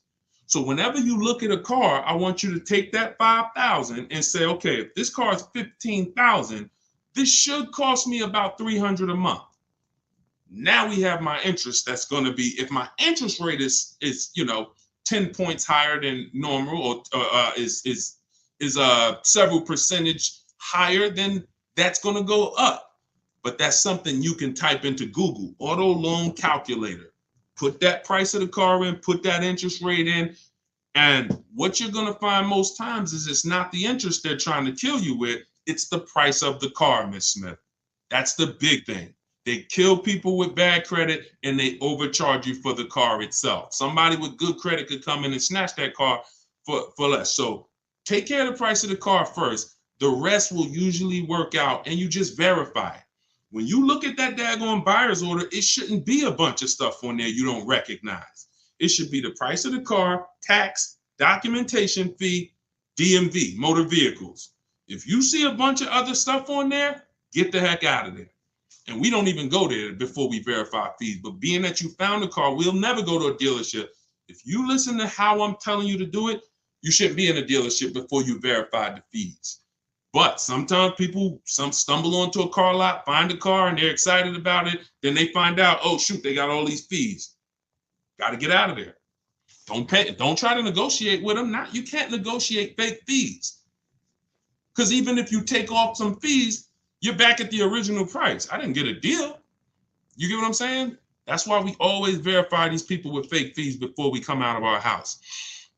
All right, dealers increase your monthly payment if you go for a shorter loan. Also, isn't it bad to go to multiple dealers because they all run your credit? No one runs our credit. Okay, Malik, from now on, you never let someone run your credit until you're ready to purchase something. Until you've agreed to purchase something. Remember that, y'all. Nobody runs your credit. Listen, not only have I bought at least probably 10 cars in my lifetime, I've helped thousands of people do this. No one runs your credit until you have agreed to buy something. What does that mean? I've seen a car, I've agreed, I know what the price is. Let's go. Next step is my credit. We don't do that to get quotes. We don't do that to get estimated about how much is that going to cost me. I need to run your credit. No, we don't do that. And if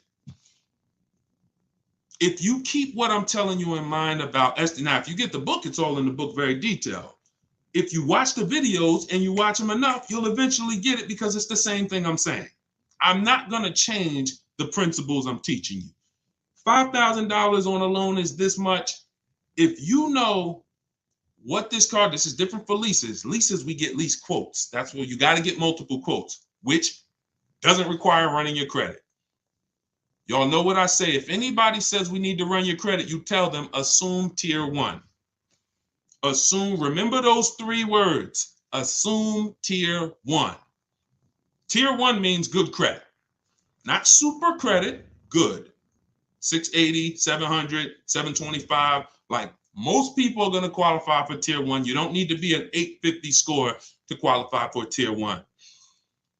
The reason why it's important that you, bad credit, good credit, wonderful credit, always see the quote and the offers with tier 1 is because if you don't have good credit, when the quote adjusts for your credit, when the price changes, you need to see how much it changed. If you got a 600 score and we just told you it's going to be $490 a month, tier 1. Then we come back and say we ran your credit and it's $580. It's $100 more. Okay, you can see that difference. When you don't see it with good credit and you just let them run your credit, then give you the quote, they're going to jack that joint up so high, you'll never know what it was with good credit. So you always shop. You always want to know, what would this be with good credit? What would this be tier 1? Never let anybody run your credit to give you an offer because now you're hooked in. You got a hard inquiry. You're hooked in. They took away your ability to shop multiple offers because now you think in order to shop multiple offers, I got to let everybody run my credit. You can't shop the market. They've limited you. Never let anybody run your credit before you agree to purchase something. Very valuable info. Thank you. Thank you so much, Ms. Smith. Appreciate you. Let's go. I told you I'm trying to get through as many questions this segment as possible. Let's keep sending them. I'm going to try to answer them as quick as possible. For those of you who just came in, could you please, if you share good information and you consider this to be good, can you please share this with somebody? You could either tag them, tell everybody you know too. Tell everybody you know. This guy, Deshone, follow his channel. He does these live shows. He comes in, he's trying to set people free and make sure that you save all the money you can, and you should be saving when you purchase or lease cars. Yep, I know what you mean, man. Malik said, wow, I thought they had to run your credit first. I understand, man. Many people have been convinced that they cannot get a quote or an offer from dealerships without having their credit run. It is not necessary. Thanks, King Divine. Appreciate you. Oh, I gave him a free book. He done won a free book. Now he's going to give me some of the blessings back with all of these gifts he's sending. Appreciate you. All right, let's go. Come on, send them in. I had 2 payments left on my lease, and the sales guy told me that the dealership would pay those last 2 payments for me if I got into a new lease with them. Can dealerships really eat those losses? Great question. Most times the answer is no. Here's what they're doing. Who's had a dealership call and say, we'll get you out of your car, we'll take care of the remaining payments, come on in? Who's had a dealership either call or send them an email saying, come on in, we'll take care of your remaining payments, don't worry about your, hey, I got 3 payments left, don't worry, we can take care of that, we'll eat those payments. What they're doing, I see a lot of people who've had it. That's a very common call, very common email. What they're doing is if you see, there's something called a payment waiver. Payment waiver I've never seen for a competitor brand. So if you have a Honda, I've never seen Ford say, come in with your Honda payments and we'll waive them. I have occasionally seen a loyalty waiver where if you lease the same brand, they will say we're waiving 2 or 3 or 1, 6, whatever it may be, payments. But more often than not, what's happening is, and if you want to write them back and you want to just end those phone calls and you want to find out stuff quick. See, I want to give y'all stuff where you could get to things quick. You could get to results very fast without wasting any time. Just ask them, do you have a payment waiver? Do you have a payment waiver? Now, that's going to put them back because they're going to say, if they know what that means. But those who don't have a payment waiver, which means they're taking those 2 or 3 or 1 or 5 payments you have left and they're building them into your next deal, which is not a good deal, because if you didn't have those payments remaining, you could have gotten a better overall deal. But because they want you to be anxious and pay another, they'll say, okay, well, you'll pay another 30, 40 bucks a month to get out early, but overall it's still a good deal because you got a new car. But what they're doing is rolling those payments over. If they have a payment waiver, if I ever called a customer and I said, hey, Mr. Jones, I can get you out of your lease early because we just got this special program. If they said, hey, is there a payment waiver? I would say, yes, there is. Mercedes will waive 3 of your remaining payments if you release another Mercedes. Not with us, because here's the thing, remember this, dealerships don't have special programs. Those programs are regional. So it's always competition. It's always, I'm going to make people compete. Don't believe anything. Oh, we have a military program. No, every dealer in that region has a military program that has the same thing. That's why we can shop competitors very confidently, because we know y'all all have the same thing to work with. Y'all all have access to similar cars, same cars, and you'll all have the same program. You don't have anything special that this Jeep dealer doesn't have, so I'm going to make y'all compete. So if somebody has a payment waiver, that's different. That means you're not putting your remaining payments into your new car lease. Those payments are disappearing. But most times, they're not. They're putting them in your new lease, which means it's better off for you waiting until you have 1 payment left to start shopping. And here's what you do, y'all. You wait till you got 1 payment left, start shopping the market, because you could extend your lease for free. You pay tax on the additional payment, but you could extend your lease to buy another month or 2 if you want. You call, tell your leasing company you haven't found a car yet. You like to extend the lease, and they'll extend you for a month. Some will extend you for 3. Some will extend you for up to 6. So if you got a really great payment and you're like, man, I know there's no chance that I got a 1% lease or less. And some of you have been following me, you know what a 1% lease is. Payment is under 1% of the MSRP, no money down.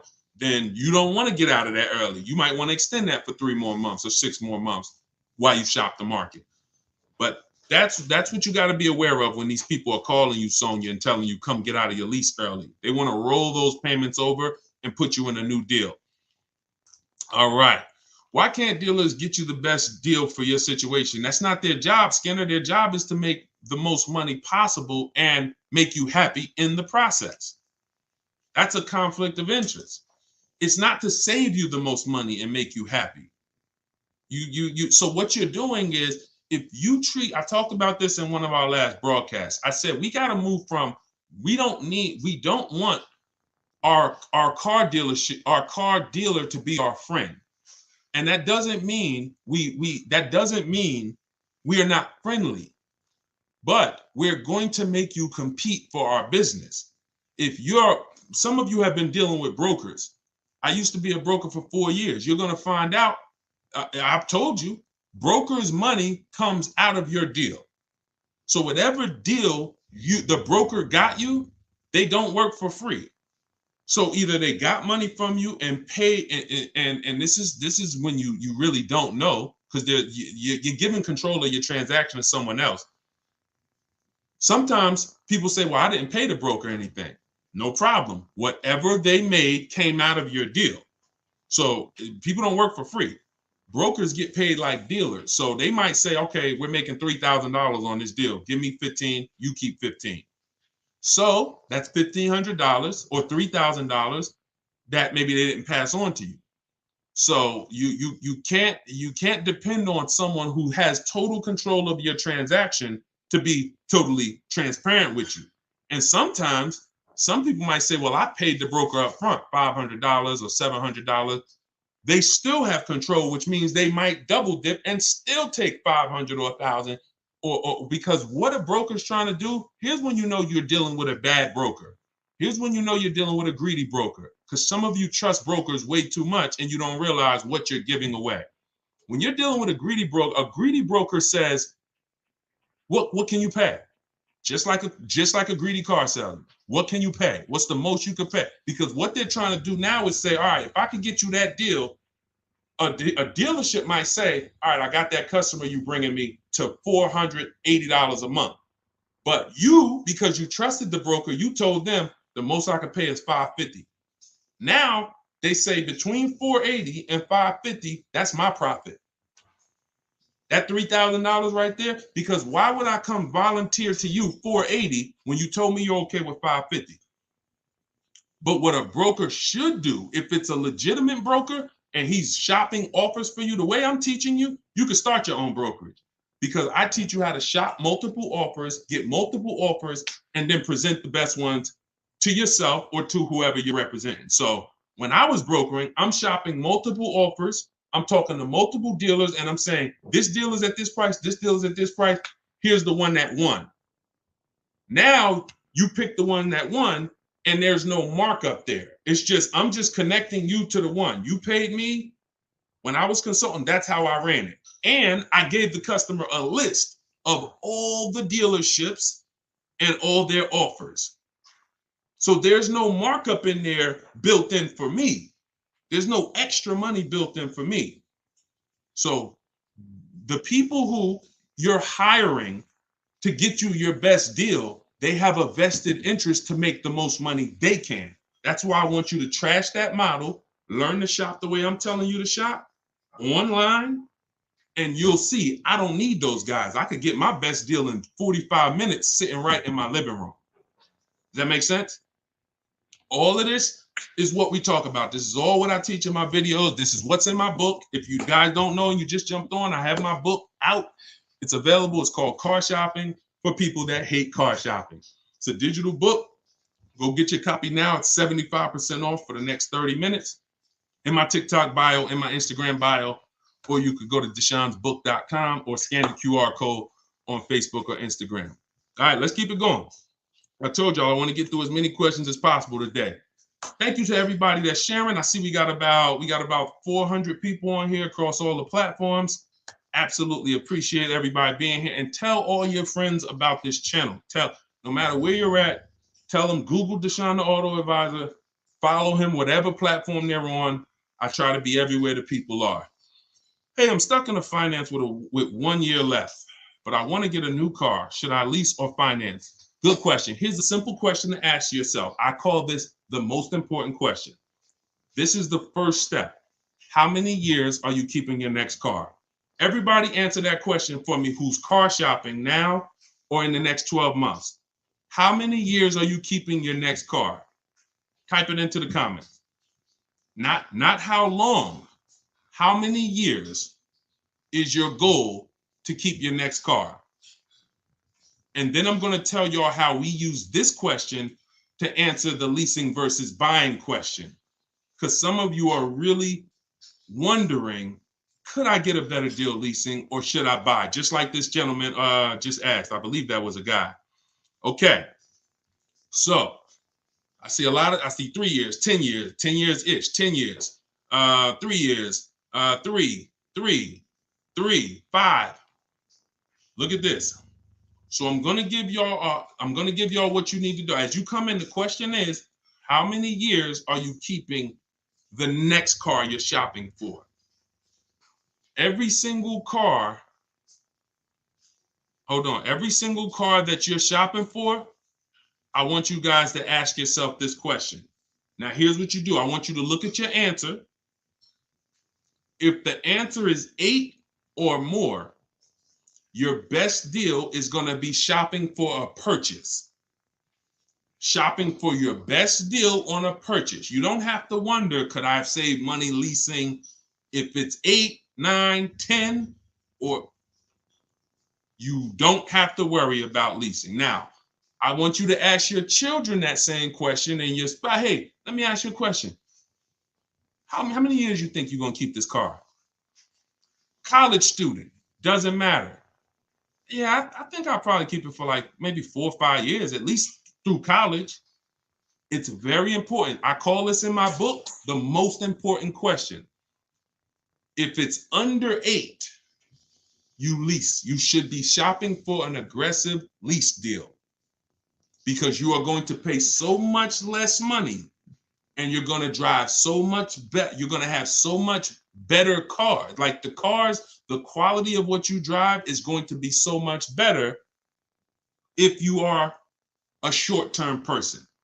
Now, you might not consider 7 years to be short-term, but when you're purchasing a depreciating asset, that depreciating asset loses value for years. It keeps going down and then it levels out where it's not losing that much value. Anytime you're replacing the car while it's dropping like this, that's the short-term period. Your goal is to get to the long-term period where the car is not losing much value anymore. Some of you who've had cars outside, look, answer this. If you've had a car in your driveway outside for the 8 years, isn't it worth about the same value it was 6 months ago? A year down the road, isn't it going to be worth about the same price it's worth now? If you've had it outside for 8 years, I'm talking to long-term vehicle purchasers. That's 5 years. Nope. 5 years, it's going to be pretty different. Value's going to, but 8, 9, 10-year people, you notice the car outside is worth about the same price. That's when you've won purchasing. So if that's not your goal to get to that, you should not be purchasing. You should be shopping your most aggressive lease offers to find a deal that's going to land you under 1.5%. Some of you know I talk about the 1% rule, the 1.5% rule to know when you're overpaying for a lease. And that's going to save you the most money. Hands down. Hands down. All right. Would keep them longer, but in the Northeast, salt kills cars. That's a fact. You got to take that into consideration. You got to take in your area. And you know, it's something you need to consider. Always great advice. Thank you. Appreciate you. You know, that's what we're here for. That's the mission. I appreciate it. All right, come on. Keep sending in the questions until I can't drive it anymore. There you go. That's the name of the game. But don't let that be 6, 7 years. And look, when you are long-term, when you're buying a car, every one of you who said 8 years, 9 years, 10 years, you need to make sure, aside from getting the best offer and make sure you get the best price on the car, you do that through competitive bids, multiple options, multiple offers. If you're using what I teach, seeing the whole market for the used car market, seeing getting at least 5 offers on a new car. Once you do this, you need to make sure the car is going to last that long, because sometimes we skip the quality choice. We skip the due diligence we need to do. And I'm gonna teach y'all real quick how you do this in 5 minutes. You need to make sure the car is going to last, because some people will say, Deshone, you know what, man? I wanted to keep the car 10 years, but the car started acting up, transmission went out. But if you Google that year of car, you would see that the reports on Google, the independent sources, these websites, vehiclemotor.com, all of these different independent sources told you that about 80,000 miles, the transmission starts slipping. They told you that around this time, the vehicle has electrical problems. They told you, they're telling the public. So what we do is we Google, this is in step 4 in my process. I call shopping, not buying. Shopping is I'm deciding what I want. Part of deciding what I want is ruling out any cars that have problems. I could love a Maserati all day and I want to buy that. And I Google that year Maserati and I see this particular car here is going to be in the shop 3 times a year. Next. Many people are going to drive that car off the lot happy, but they're in for hell. So that little 5-minute step of quality control, checking the reliability, checking the longevity, you should be Googling the year of the car you want to buy, the name of the car, longevity. You put those 3 words in Google, look at what that first page says. That'll tell you if this car can confidently go 200 to 300,000 miles. That's what you need. All right. Let's go. For everybody that just jumped on, welcome. I do this car. This is called Insider Secrets to Below Market Car Deals, because that's all we care about. We're not paying market value. We certainly ain't talking about over market value.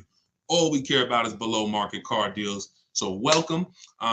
If you want to get everything that I teach in one place, I just released my book. It's a digital book. It's called Car Shopping for People That Hate Car Shopping. You can get your copy at 75% off. In the book, it's normally $97. It's a digital book with a lot of value, so I didn't want to price it at a normal book price. It's just worth a lot more than that. But you can get it for 75% off. Go to my TikTok bio. You won't pay the $97. Go to my Instagram bio. Get your copy for the next 30 minutes. Or go to deshonsbook.com, scan the QR code.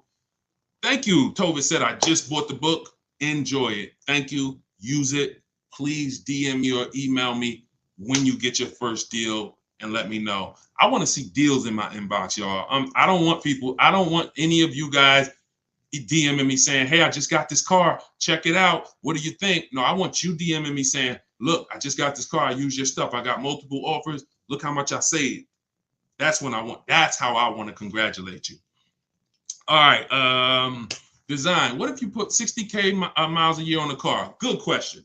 So I assume you're doing this for business. Any super high mileage drivers on here, you're doing 40,000 miles a year and up. Let's say over 30. Let's say over 30. I would call that super high mileage. Anybody doing that kind of mileage, I'm not talking about 25, 20. That's a different strategy. That's in my book, and you're not, and that, I consider that a high mileage driver. I'm talking to you guys you basically are.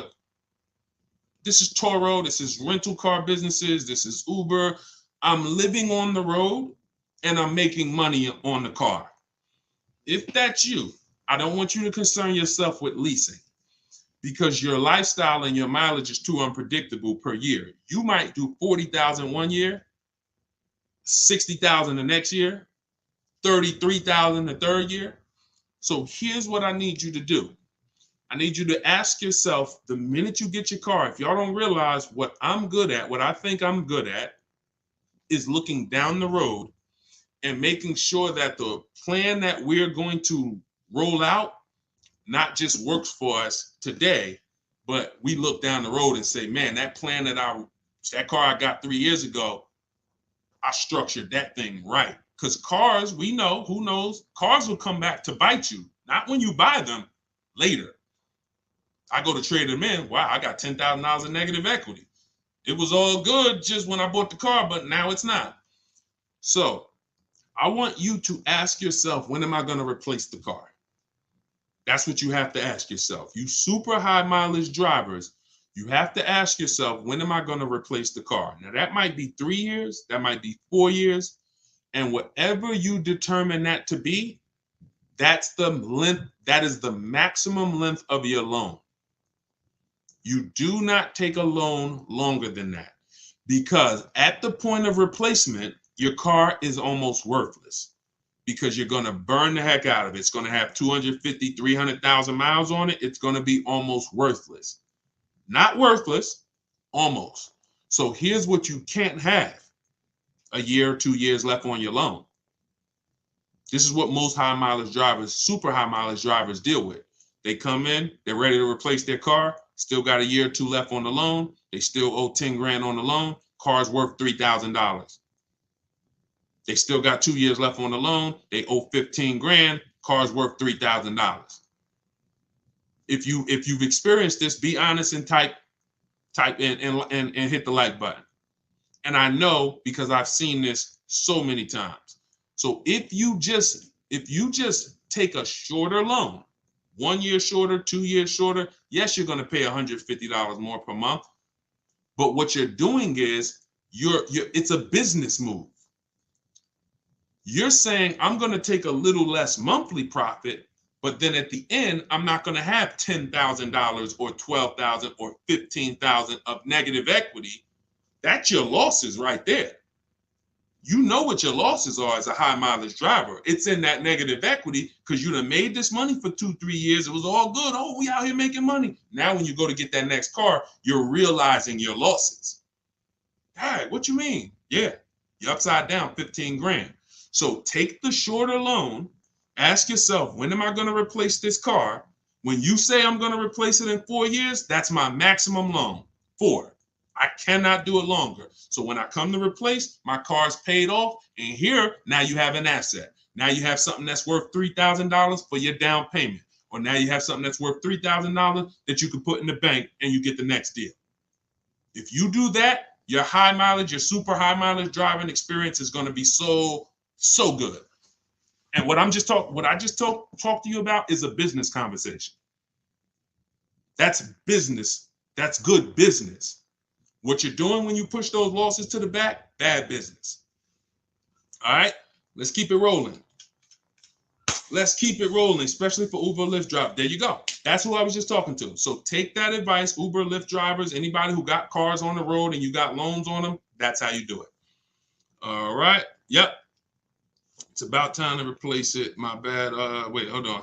Let's go. Come on. We keep the questions going fast. I told you I wanted to get through as many as possible today. A very high mileage driver to work and back. There you go. That's fine. Now, if you have predictable mileage, very high mileage is not 18, 20, 25,000. I'll tell y'all, like, I'm talking about people who can't predict their mileage. If you know I drive an hour to work and back, I drive 25,000 miles a year. I'll tell you the story about this gentleman I met when I was a manager at Hyundai for a couple months. I was 6 weeks.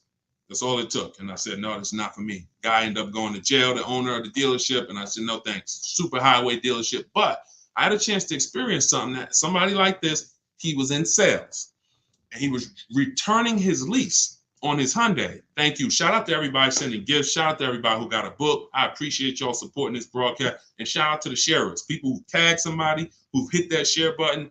I appreciate it here. We can't do this mission without you guys.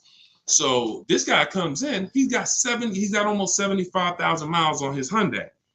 And I'm like, this is crazy. I said, you lease this? And he was like, yeah, I always lease. I never buy a car anymore. I was spending so much money buying these cars. And I said, wow, like, how does it work? He said, yeah, I got a 25,000 mile a year lease. I saw what he was paying. It was like $150, $200 more than a normal payment. I said, this is great. I said, this is incredible because I just told you all about the losses of people who buy their cars with with high mileage. He came in and said, all I do, I pay that extra money for the additional mileage. I bring that car back. Every 3 years, I get a brand new one. And he can see, part of being wise financially is being able to count your costs. You high mileage drivers, you lose so much money in these big losses, you can't count your costs, which is why you very rarely know how much you're actually losing on these cars. He knows I pay $590 a month for my Hyundai, 25,000 miles a year. I come in I know what my car costs me. There's no surprises at the end. There's no baggage at the end. I get a high mileage lease. And some of you, be honest, if you didn't know high mileage leases existed, type of question mark. Type of question mark if you didn't know. So, some of you may have been taught leases only come with 10,000 miles per year. No, that's it. Look, a lot of people. Look, I didn't know. I told y'all I was surprised. I was surprised because I had never built out a high mileage lease up until that point. From then on, I started talking to my customers about it. But up to that point, up till I witnessed it, I never saw that before. And I was in the business. That's why I don't fault car salespeople when they come on here and they don't know what they're talking about. Because I know they didn't train us. Everything I learned, I had to get with very intelligent people, or I had to learn it myself. They don't teach car salespeople. So I want y'all trained. I want y'all to know how to move. That's why I put this book out, Car Shopping for People that Hate Car Shopping. Get it for 75% off. Go to my TikTok bio, go to my Instagram bio, scan the QR code and get your book. It's everything I teach in one place. Some of you are like, Deshone, I like the live, but look, can I get everything in one spot, like step by step? Because y'all know how many videos I got on my pages, hundreds. So yes, every video I don't waste it, but you got to siphon through those and see, oh, this is for high mileage drivers. This is for cash buyers. This is for people who want to lease. This is for people with bad credit. And you trying to cycle through all of that. I'm sure some of you are going to get a little confused. That's what I want to avoid. All right. Can you please do a fast rundown of leasing or financing? Ali, it's a very simple thing. I asked people on here about 10 minutes ago, how long you're keeping your next car. If the answer is, we had everybody answer, if the answer is 8 years or more, you should be shopping for your best purchase deal. New car, used car. You're going to win with long-term ownership because you're going to outlive the depreciation of the car. If it's under 8 years, if it's 3 to 7, and we're going to talk about people who say 2, y'all losing tons of money. You got it. You shouldn't be 1 or 2. Something's wrong there. We'll talk about that maybe later. But most people said 3, 5, 6. If it's under 7, you should be shopping for your most aggressive lease. And you can't break the 1.5% rule. You can't go above 1.5% of the MSRP, no money down on your lease offers because you're overpaying for your lease. So you could have the right foundation, which means, Deshone, all right, I know I'm a short-term person. I'm not keeping my car more than 8 years. I'm going to lease. But you could overpay for your lease too. So that's why you want to make sure you know the 1.5% rule, shop multiple offers, never one dealer. I like to get at least 5 offers. In my book, I teach something called the 25 to 5 strategy. I teach you how to connect with 25 dealers to get 5 quotes. We do this in about 20 minutes. The connecting with the dealers, 20 minutes, and we do it all by email. Now you could do it by phone if you want. But you must get 5 offers because that's the only way you're going to see for yourself how different the dealer's prices are. You have to make sure your lease is never above 1.5%, and you won't get your best lease deal until you get 5 offers from 5 independent dealerships. Okay, you can do it by phone. You can talk to a sales manager, or you can do it my way online. Just do it.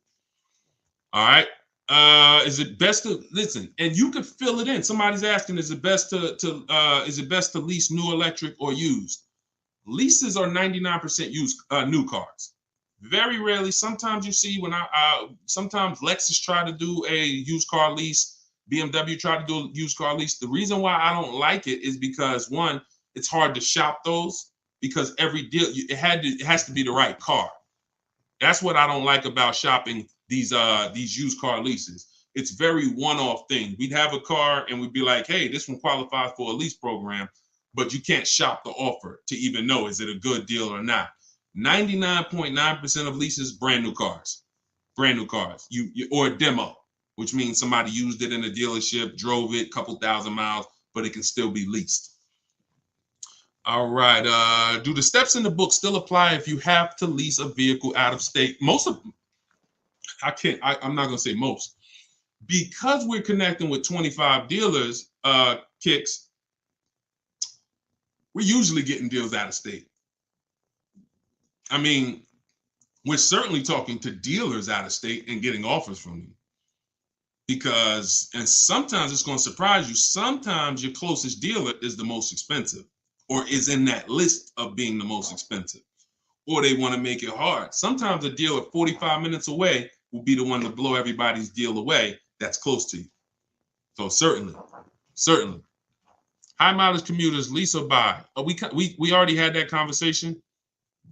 Let me add something to that. I have 3 strategies that I teach on high mileage driving. 1 is for the long-term person, 2 for the short term.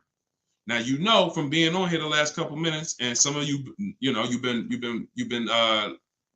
learning from me long enough to know short term is under 7 years, under 8, really. If you're short term and a high mileage driver, there's 2 strategies for you. If you're long term, just get a good car that's going to last. Get your best deal, keep the car, 8, 9, 10 years. You'll outlive the depreciation, and then you'll be fine. There's nothing wrong with You're gonna be the person who drives the same car. It's like that guy who, if I bought a car and I put 30,000 miles on it every year, but I kept it 10 years, that's 300,000 miles. Sure, I might put a new transmission in there. I might put a used engine in there. But overall, oh man, the money I'm paying for this car is great. I bought it 10 years ago. I done put a ton of miles on it. I got my money out of it. No, it's not worth anything to anybody else. Like, I used it all up. So long-term people, you could be a high mileage driver. Forget about leasing.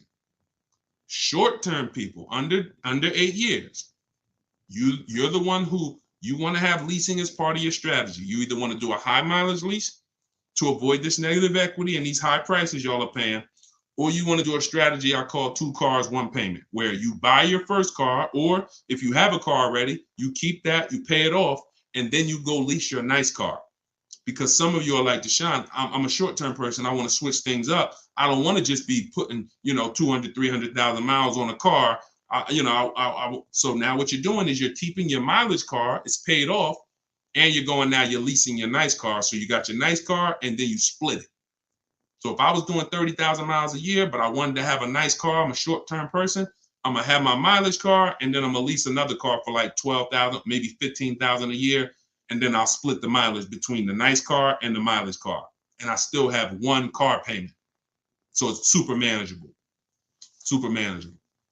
Those are the 2 high mileage short-term strategies, both in the book. But you can apply this yourself. This is just, again, get it wherever you need it. If you can take the lives and take it and use it, use it. Go get your cars. For those of you who want to have the manual, get the book. It's okay. Either way, I'm not holding back anything. I'm going to give you the information. I'm going to give it to you on my social media videos, 60 seconds. So that's all I really got. I give it to you on this live, detailed as possible. Some of you like, man, I can't remember all this. Watch the replay of the live or go get the book. No matter what, get the information. Don't let this go into your head and then slip away. And now you're back doing the old stuff that you used to do that's costing you thousands of dollars. All right. Is there a way to find out what the deal is called? And all the new people that just jumped on, the book is 75% off for 30 minutes. TikTok bio, Instagram bio. You can download it immediately. Digital book. And I update the book. So you guys don't have to worry, because some of this stuff does change. Rarely though, because the car business is so old. But example, Vroom went out of business. Vroom was in our book because we used to sell our car. We used to have them bid for our cars. And when we shopped for a used car, they were in the runnings. They were one of the marketplaces. We had to delete them because they're out of business as of January. So if I had 100,000 books in print, now you're sitting there with a book that's no longer applicable. Like, dang, Deshone, the book was good last year. But now a couple things with a digital book, all we do is update it. We send you guys out the new file. In fact, we don't even send you out the new file. We update the file. So the next time you open the book, it's the new one. We keep you ahead. I want you ahead. All right. Thank you. Thank you. Everybody just got the book. Thank you so much. Let's go. Let's keep the questions rolling. Should I roll in 10,000 of negative equity into a new lease due to high mileage? I would be. Certainly I would. Most times you're going to bury and now here's what you don't want to do. Don't take a 4-year lease. I know when you are, and I've buried a lot of negative equity in leases, and I've helped people bury a lot of negative equity because they come in and when I was in the dealership throughout the years, people would come in and they got 8,000, 7,000, 10,000 negative equity. And what I would do is I show them the 3-year payment. I show them the 4-year payment, and the 4 year is definitely more attractive. There's no doubt about it, because depending on the negative equity, you're now paying that off in a 3-year period if you roll it into a lease. But the thing is, when the lease is over, the negative equity is gone. And the thing about negative equity is you're already in a car that's not worth what you're driving. I mean, what you owe. So you're already in a car. What's that car? Let's switch you out of that car. Let's get you in a better car. So if you're going to be in a car that's not worth what you're paying, be in a better car and be in a situation where this is going to end soon. So that's the thing. The damage is already done. It's just, do I want to drive a used car and be carrying 10 grand of baggage? Or do I want to get myself in a new financial structure where, yes, I got $10,000 of baggage in this too, but I'm paying it off over 3 years, and when the lease is up, I'm done. So I would look at a 39-month lease at the longest, because you don't want to be in a 4-year lease because you're just paying too long. You're paying too long. So I would really try to move, but you got to realize with 10 grand of negative equity, you got to lease a car that's probably about 50 grand. Don't be scared because you don't know what those payments are going to be. Give you an example. Like if you lease like I think I got somebody who got a Jeep. Who got a Jeep? No, that's Kimberly Maserati. All right, let's just take this for an example. All right, so this is Greg. You guys can't see it on TikTok, but I'm gonna tell you, I'm putting a picture up of Greg. Greg got a $56,000 Kia EV6. It's an electric vehicle, SUV. $56,000. He got a 0.9% lease. It's a steal, under 1%. His payment's $527. You can't put 10 grand of negative equity on a $20,000 car because you're going to go above the bank's loan to value limits. They're not going to approve it. You could have 800, you could have 900 credit. It's above the loan to value. So you need a car where they can slap 10 grand on top of the price and the bank still approves it. And in order to do that, they'll usually only approve about 20%, maybe 25% of the price of the vehicle. So you're going to need you're going to want to shop for about a $50,000 car. But if you get yourself to this and then you slap your negative equity on there, you should still be manageable. But the key is you got to find the right car. You got to shop for a car where they could take off a lot of money. Try Jeep Grand Cherokee. You got to shop for the right car, and it has to be in the right price range for you to be able to move that negative equity over. Is there a way to find out what the dealer's cost on a vehicle is? Barry, that doesn't matter because the dealer's cost may not dictate your best deal. Hold on. Dealer's cost, all right, you got rebates, you got unadvertised things. Dealer's cost doesn't mean that that's the best offer. I don't care what the cost is. I care about who wins the bid. See, if you go back and forth with one person, then yeah, they'll say, hey, this is my cost. I'm charging you, X amount over it or whatever. No, we get bids. This stuff doesn't matter because knowing the dealer's cost is not going to help you when a dealer wins a bid, the way when you guys start actually making dealers bid for your business and talking, you're going to see that the only thing that matters is who wins the bid. There's no other way for me to put it. Because the same person who, if I knew your cost, that don't mean you would win the bid. That don't mean you would be willing to sell the car to me at the lowest price compared to your competition. One-to-one negotiations is not the way.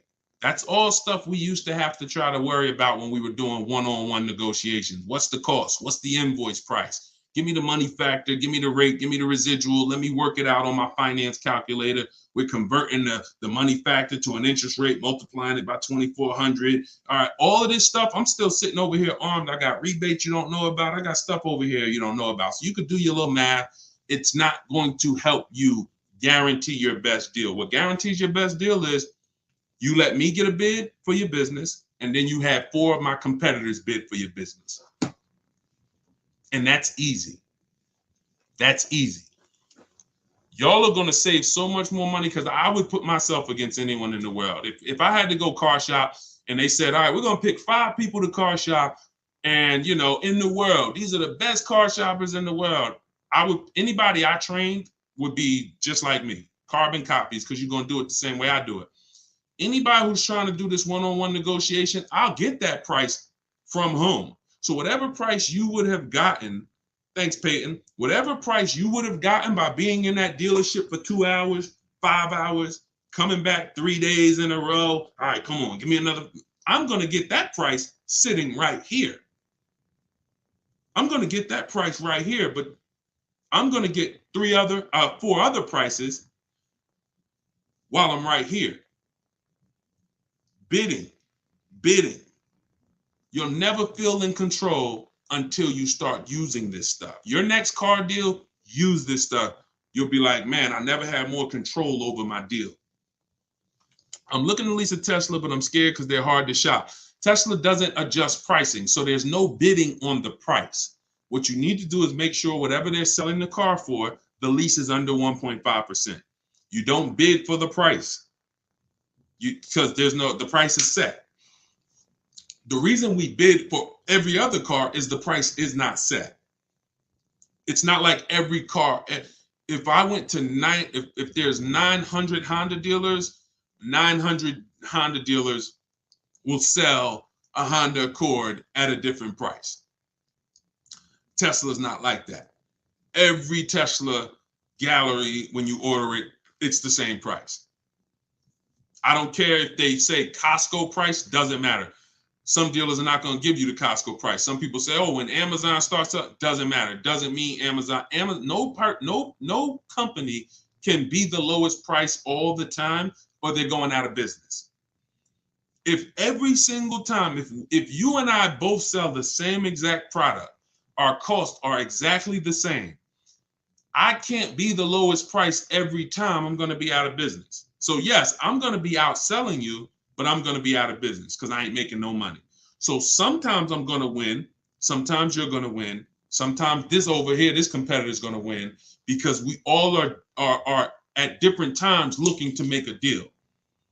So that's why bidding is important. But when in the case of Tesla, brand new Teslas, not used ones, the price is set. There's no need to bid.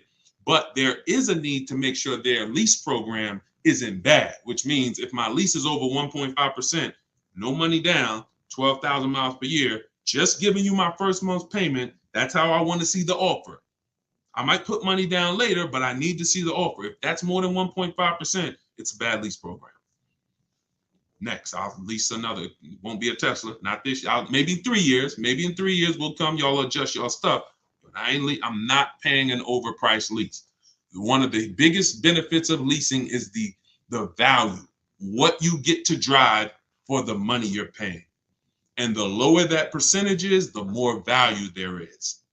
Once it's over 1.5%, no value in leasing it. All right, let's go. All right.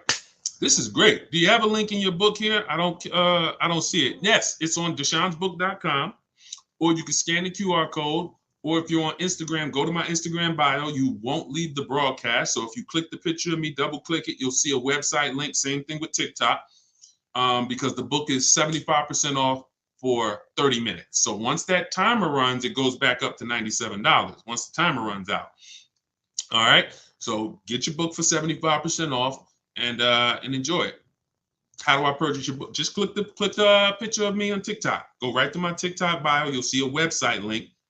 When you click that link, you'll see get my new book for 75% off. Okay, credit bad, but want to get into a car. I would go to Lease. If my credit was bad, if I'm 550, if I'm 580, and I need to get in a car, I'm going super inexpensive. Unless I'm a long-term person. Now watch this. This is why you're always going to see the most important question is always the short and long-term question. That's why in my book is 7 steps. The first step is the most important question. How many years are we keeping this car? That is the most important question, because it's the foundation. Once you know your foundation, now we could go and get the strategy. Now we can go and get it. But the foundation is a purchase or a lease. If you choose wrong there, the rest of the deal is crap. Doesn't matter the price of the car. If you choose wrong on the foundation, you're lost. Because the foundation of a purchase leads you to a long-term benefit where the depreciation cools off 8 years later, you're winning. 9 years, 10 years, you won. If the foundation of a lease is I'm a short-term person, so I'm only going to put a small amount of money into these cars, and I'm going to drive brand new cars that are reliable. I'm not dealing with the long-term hassle, and I don't have all this money coming out of my pocket. You can't mix those two. That's why we don't lease and then buy them. That's why we don't take out loans and then trade them. We're going to stop doing that. You're a short-term person. You should be leasing. So if I have bad credit, but I'm a long-term person. Let's say, Deshone, I got bad credit, but I want to keep this car 10 years. No problem. You buy the vehicle you want. Make sure you shop aggressively for it, like I'm teaching you this whole broadcast. It's in my book too. And you could always refinance the loan. See, if you don't overpay for the car, if you get a good car, but you got a high interest rate, no problem, because an interest rate can be fixed. A year down the road, 2 years down the road, yeah, you might be paying 20%, but you improved your credit. Now you can refinance. Now, if you got a bad car, sometimes people with bad credit, you go out and get a bad car. You don't want to have a bad loan and a bad car. That's trouble. Bad loan, bad car equals financial nightmare. Good car, high interest rate, bad loan, no problem, because I can fix this. My credit's 690 now. I'm going to refinance this. Yeah, it was 550 2 years ago. Now I'm at 700. I'm going to refinance that loan and I'll keep it like that. But I'm going to keep this car. I'm keeping this car. I'm just going to switch the loan on it. If you're not a long-term person, though, that's not your strategy. You see how different it is? Do y'all see how the long-term versus the short-term affects the strategy? Y'all see that? Everybody clear on that? I'm going deep on these two scenarios every time to show you how different it is being a long-term person, having that strategy, and why this is the foundation of your car deals, long versus short-term. All right, here's the answer, because the state will own the vehicle in truth, not the consumer. I don't know what you're talking about with that. Maybe I missed what y'all were talking about. Let's go. All right, read my question I've asked and you never answered. All right, listen, watch it, man. Watch it. Watch it. I don't like that type of stuff, bro. I don't like that type of stuff, bro. You see how many people on here? Don't come on here talking with any type of entitled energy, please. All right.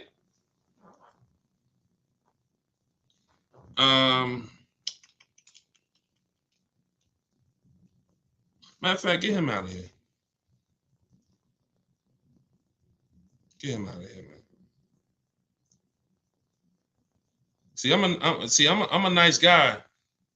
What I don't like, I don't like that. I just can't describe it. So I ain't gonna give him no more than what I gave him. Do you have a link to your book here? All right, we saw that. I'm interested to know as well. I didn't see that. What's the 1.5%? 1.5% is, we judge a lease by a percentage. When you get a lease quote, let me show y'all this. Let me see if I can share my screen, and we'll do this to give you a clear understanding. If I could share my screen so y'all can see a calculator. Let me see. All right, boom. Window, entire screen. All right, check this out. So if I go here and I type in, let me open my calculator. Can everybody, I know y'all can't see it on TikTok. Please subscribe on YouTube so you can see this stuff. But I'm gonna break it down for you, okay? YouTube, Facebook, I can present the screen. TikTok doesn't allow it. So I open this calculator up, boom, right? Now here's what happens. MSR, when we're shopping for a lease, the two most important things that we care about, forget fees, forget anything. We're getting multiple offers, and this is what we care about. MSRP and monthly payment. No money down. You're going to see all we do is shop with total out of pocket is first month payment, 12,000 miles per year. So let's just say somebody gives us an offer of $500 a month, and then we confirm what the MSRP is. We always get the MSRP, and we divide that into the MSRP. So let's say the MSRP is $45,000. That's going to give us, we multiply this by 100. That's a 1.1% lease. That's a 1.1% lease. So when we are looking at lease offers, that's how we compare them. That's how we can easily compare 4, 5, 6, 10 offers, and we'll know exactly which one is the best. One dealer says your payment's $450 and the car is $42,000, $569. Okay, that's 1.05%. All right. Another dealer says, all right, your payment's $600 and the MSRP is $41,598. Okay, that's 1.44%. That's a higher offer. Another dealer says, all right, your payment is $720 and the MSRP is 42,544. Perfect. That's 1.69%. That's the only one over 1.5. When you do it like this, what you're able to do is you're able to see quickly who's making you the best offer, because every single price car we get when we're shopping for a new car, it's different. So in order for us to go with we need to be able to look at, you saw those scenarios. That's how offers come. MSRP is different because this car has $320. This car has wheel locks on it for another $90. This car has this option on it for $290. We're not looking at cars that have the exact same MSRP. So when they submit offers to us, all we're doing is we're taking the monthly payment, dividing it into the MSRP. That tells us percentage-wise who gave us the biggest discount. That's why we're able to move so quick and make these deals the way we make them. We're able to quickly analyze and we pick the best offer. Now, we always counter offer. In my book, I have this calculator that I use. We plug in all the offers and it spits out the counter offers. But that's the that's where the 1.5% rule is something that I made up because I did the math of when you paid too much for a lease. The whole goal with a lease, well, not the whole goal, there's many, but one of the biggest goals is to avoid the depreciation that you would take if you purchased the car. If I would have lost this much if I purchased the car, the goal is to lose this much leasing. But once I get to about over 1.5%, now I'm getting to the point where I'm equal or even more than I would have lost had I purchased. That's why there has to be a threshold. And I said to myself, there's many people under the 1% rule. I would say if you talk to anybody who knows about getting great lease deals, who's been getting great lease deals like for the last 20 years, they're probably familiar with the 1% rule. I don't even know if it was called the 1% rule, but it was, 1%. If your payment was 1% of the MSRP or less, it was a steal. Like, it was a steal. This is not a deal. This is a steal. Like me, I had a $36,000 Jeep Grand Cherokee Laredo. I leased in 2018. My payment was $330 a month. Literally gave them $330 and I got out of there. 39-month lease. So that was under 1%. The Infinities I had, every lease I've had up until this point was under 1%. Steals, no question. The money we're paying for these cars is pennies compared to anything else. But I noticed there was no rule for people overpaying. So yeah, we all know about this extreme, which is, Dad, you did so good on this. I can't believe that's what you're paying. But there was a ton of people in leases who didn't realize they had passed the other extreme, which is, Dad, I overpaid for this lease. So that's why we had to create the 1.5% rule. So love it. Everyone who just jumped on, this is great. I'm really enjoying today's show. I hope you are too. If you're enjoying today's show, could you type a 1 in the chat? I'm really enjoying this. I told y'all at the beginning, my goal is just get through question. And that's what I'm going to try to do. Sometimes I want to come in and I want to do a little bit more teaching on a specific subject. But sometimes I really want to come in and just do question. Oh, absolutely. That's in my book. Everything that y'all will hear me, I'm teaching from my book. Somebody just said, is that 1% thing in your book? I teach from my book. So thank you. I make video. When you look at my social media, a lot of y'all are going to be reading my book. If you watched any of my social media videos, you'll be reading the book, using it, and you'll be like, dang, I remember he made the video on this. Or I remember he said this in the video. So my videos, this show, everything you'll ever see, it's coming from my book.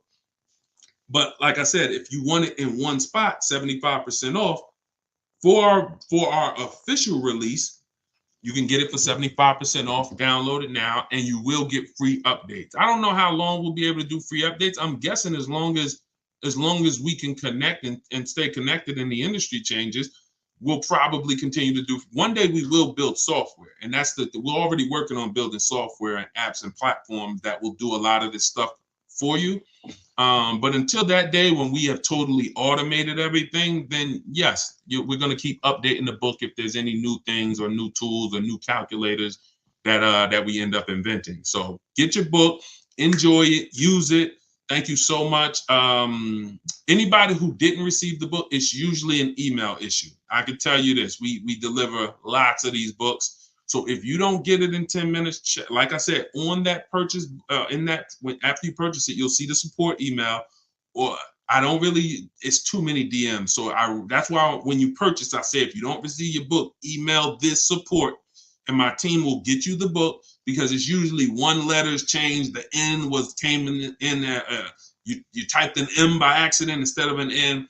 But anyway, if you check your spam, it'll be there. If not, just contact us and we'll make sure we get it. But it's usually just people see that timer and they're typing a little fast and one letter's a little off, and that throws it off from being able to deliver it to you. Hey, Paul. No, I don't have. I get results for people. I get results for groups.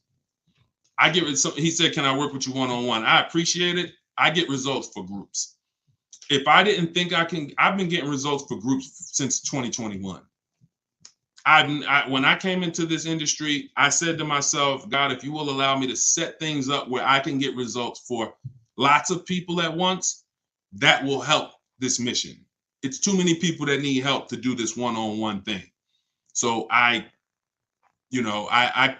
help groups of people at once, hundreds of people at once, dozens of people at once.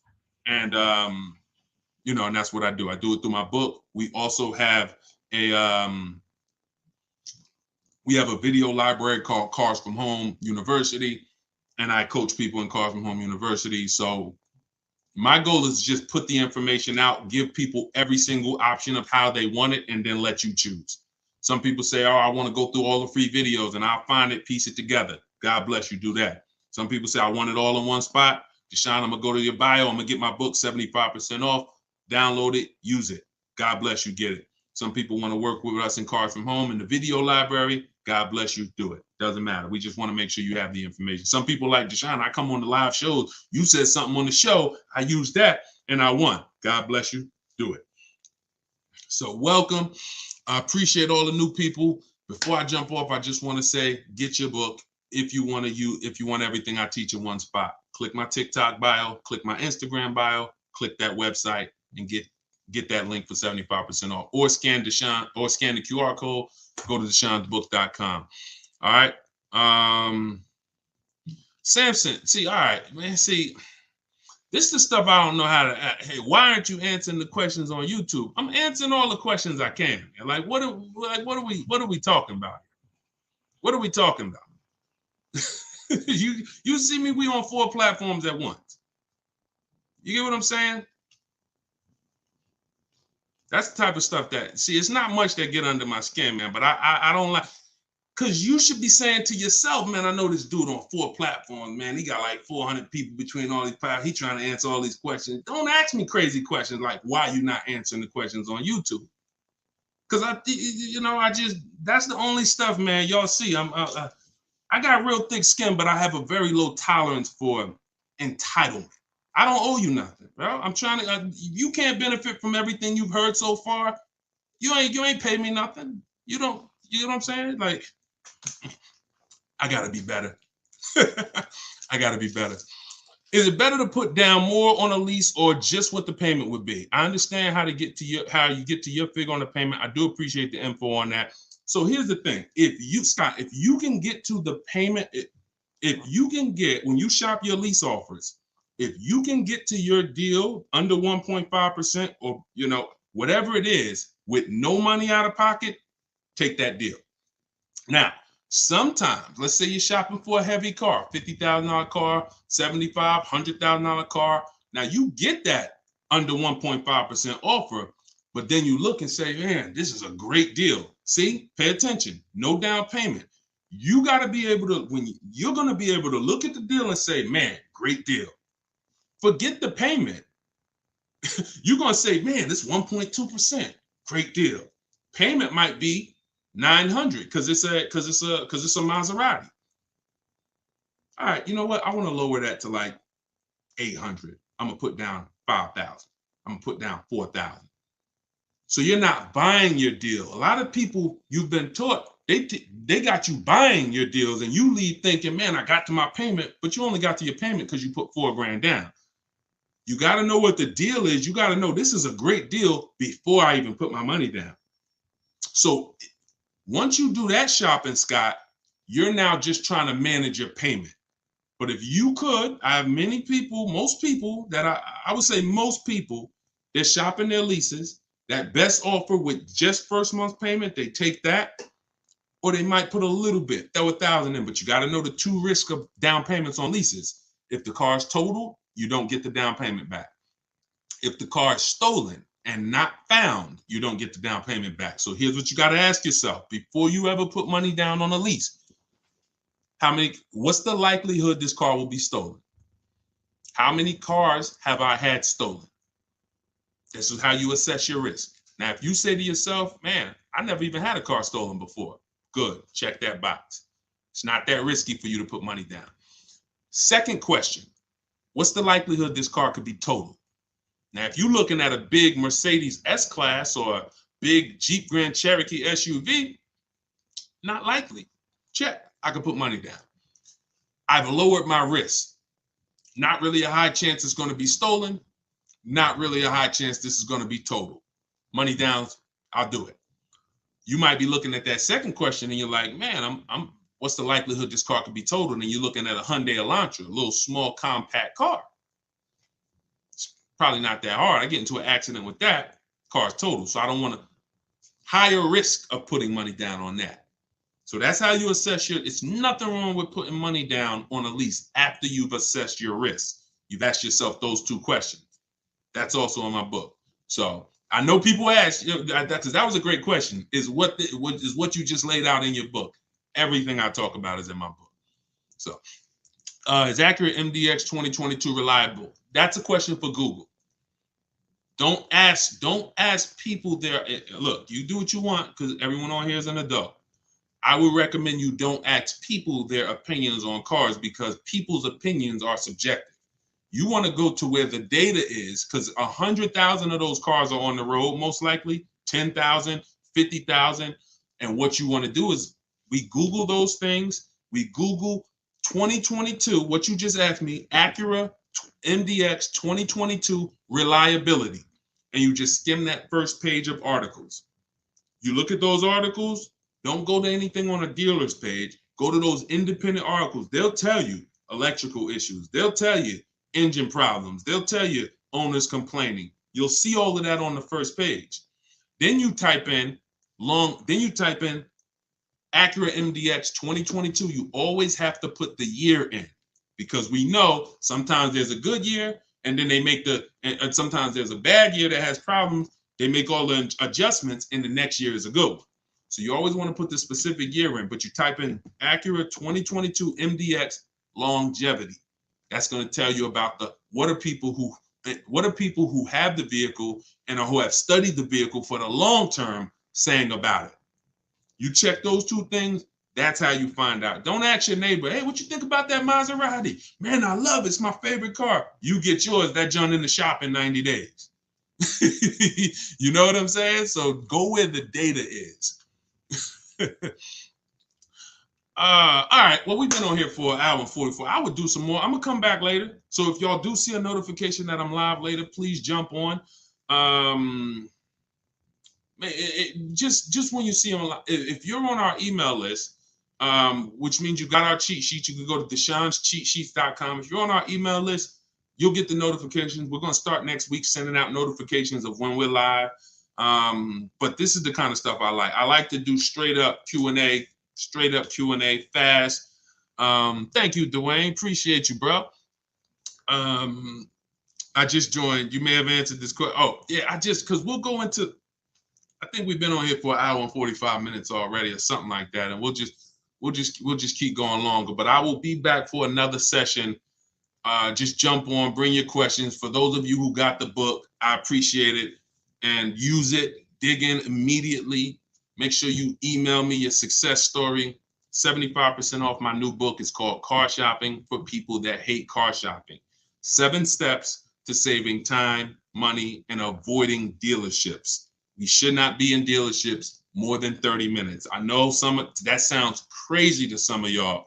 How the heck am I going to save thousands of dollars, Deshone, without being in a dealership more than 30 minutes? That's what we do. It's called bidding. It's called getting bids.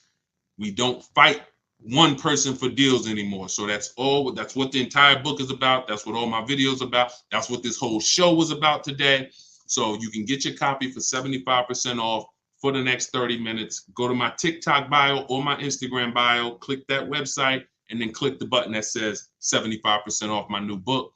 If you're on Facebook, Instagram, or YouTube, you can scan the QR code with your camera or go to deshonesbook.com.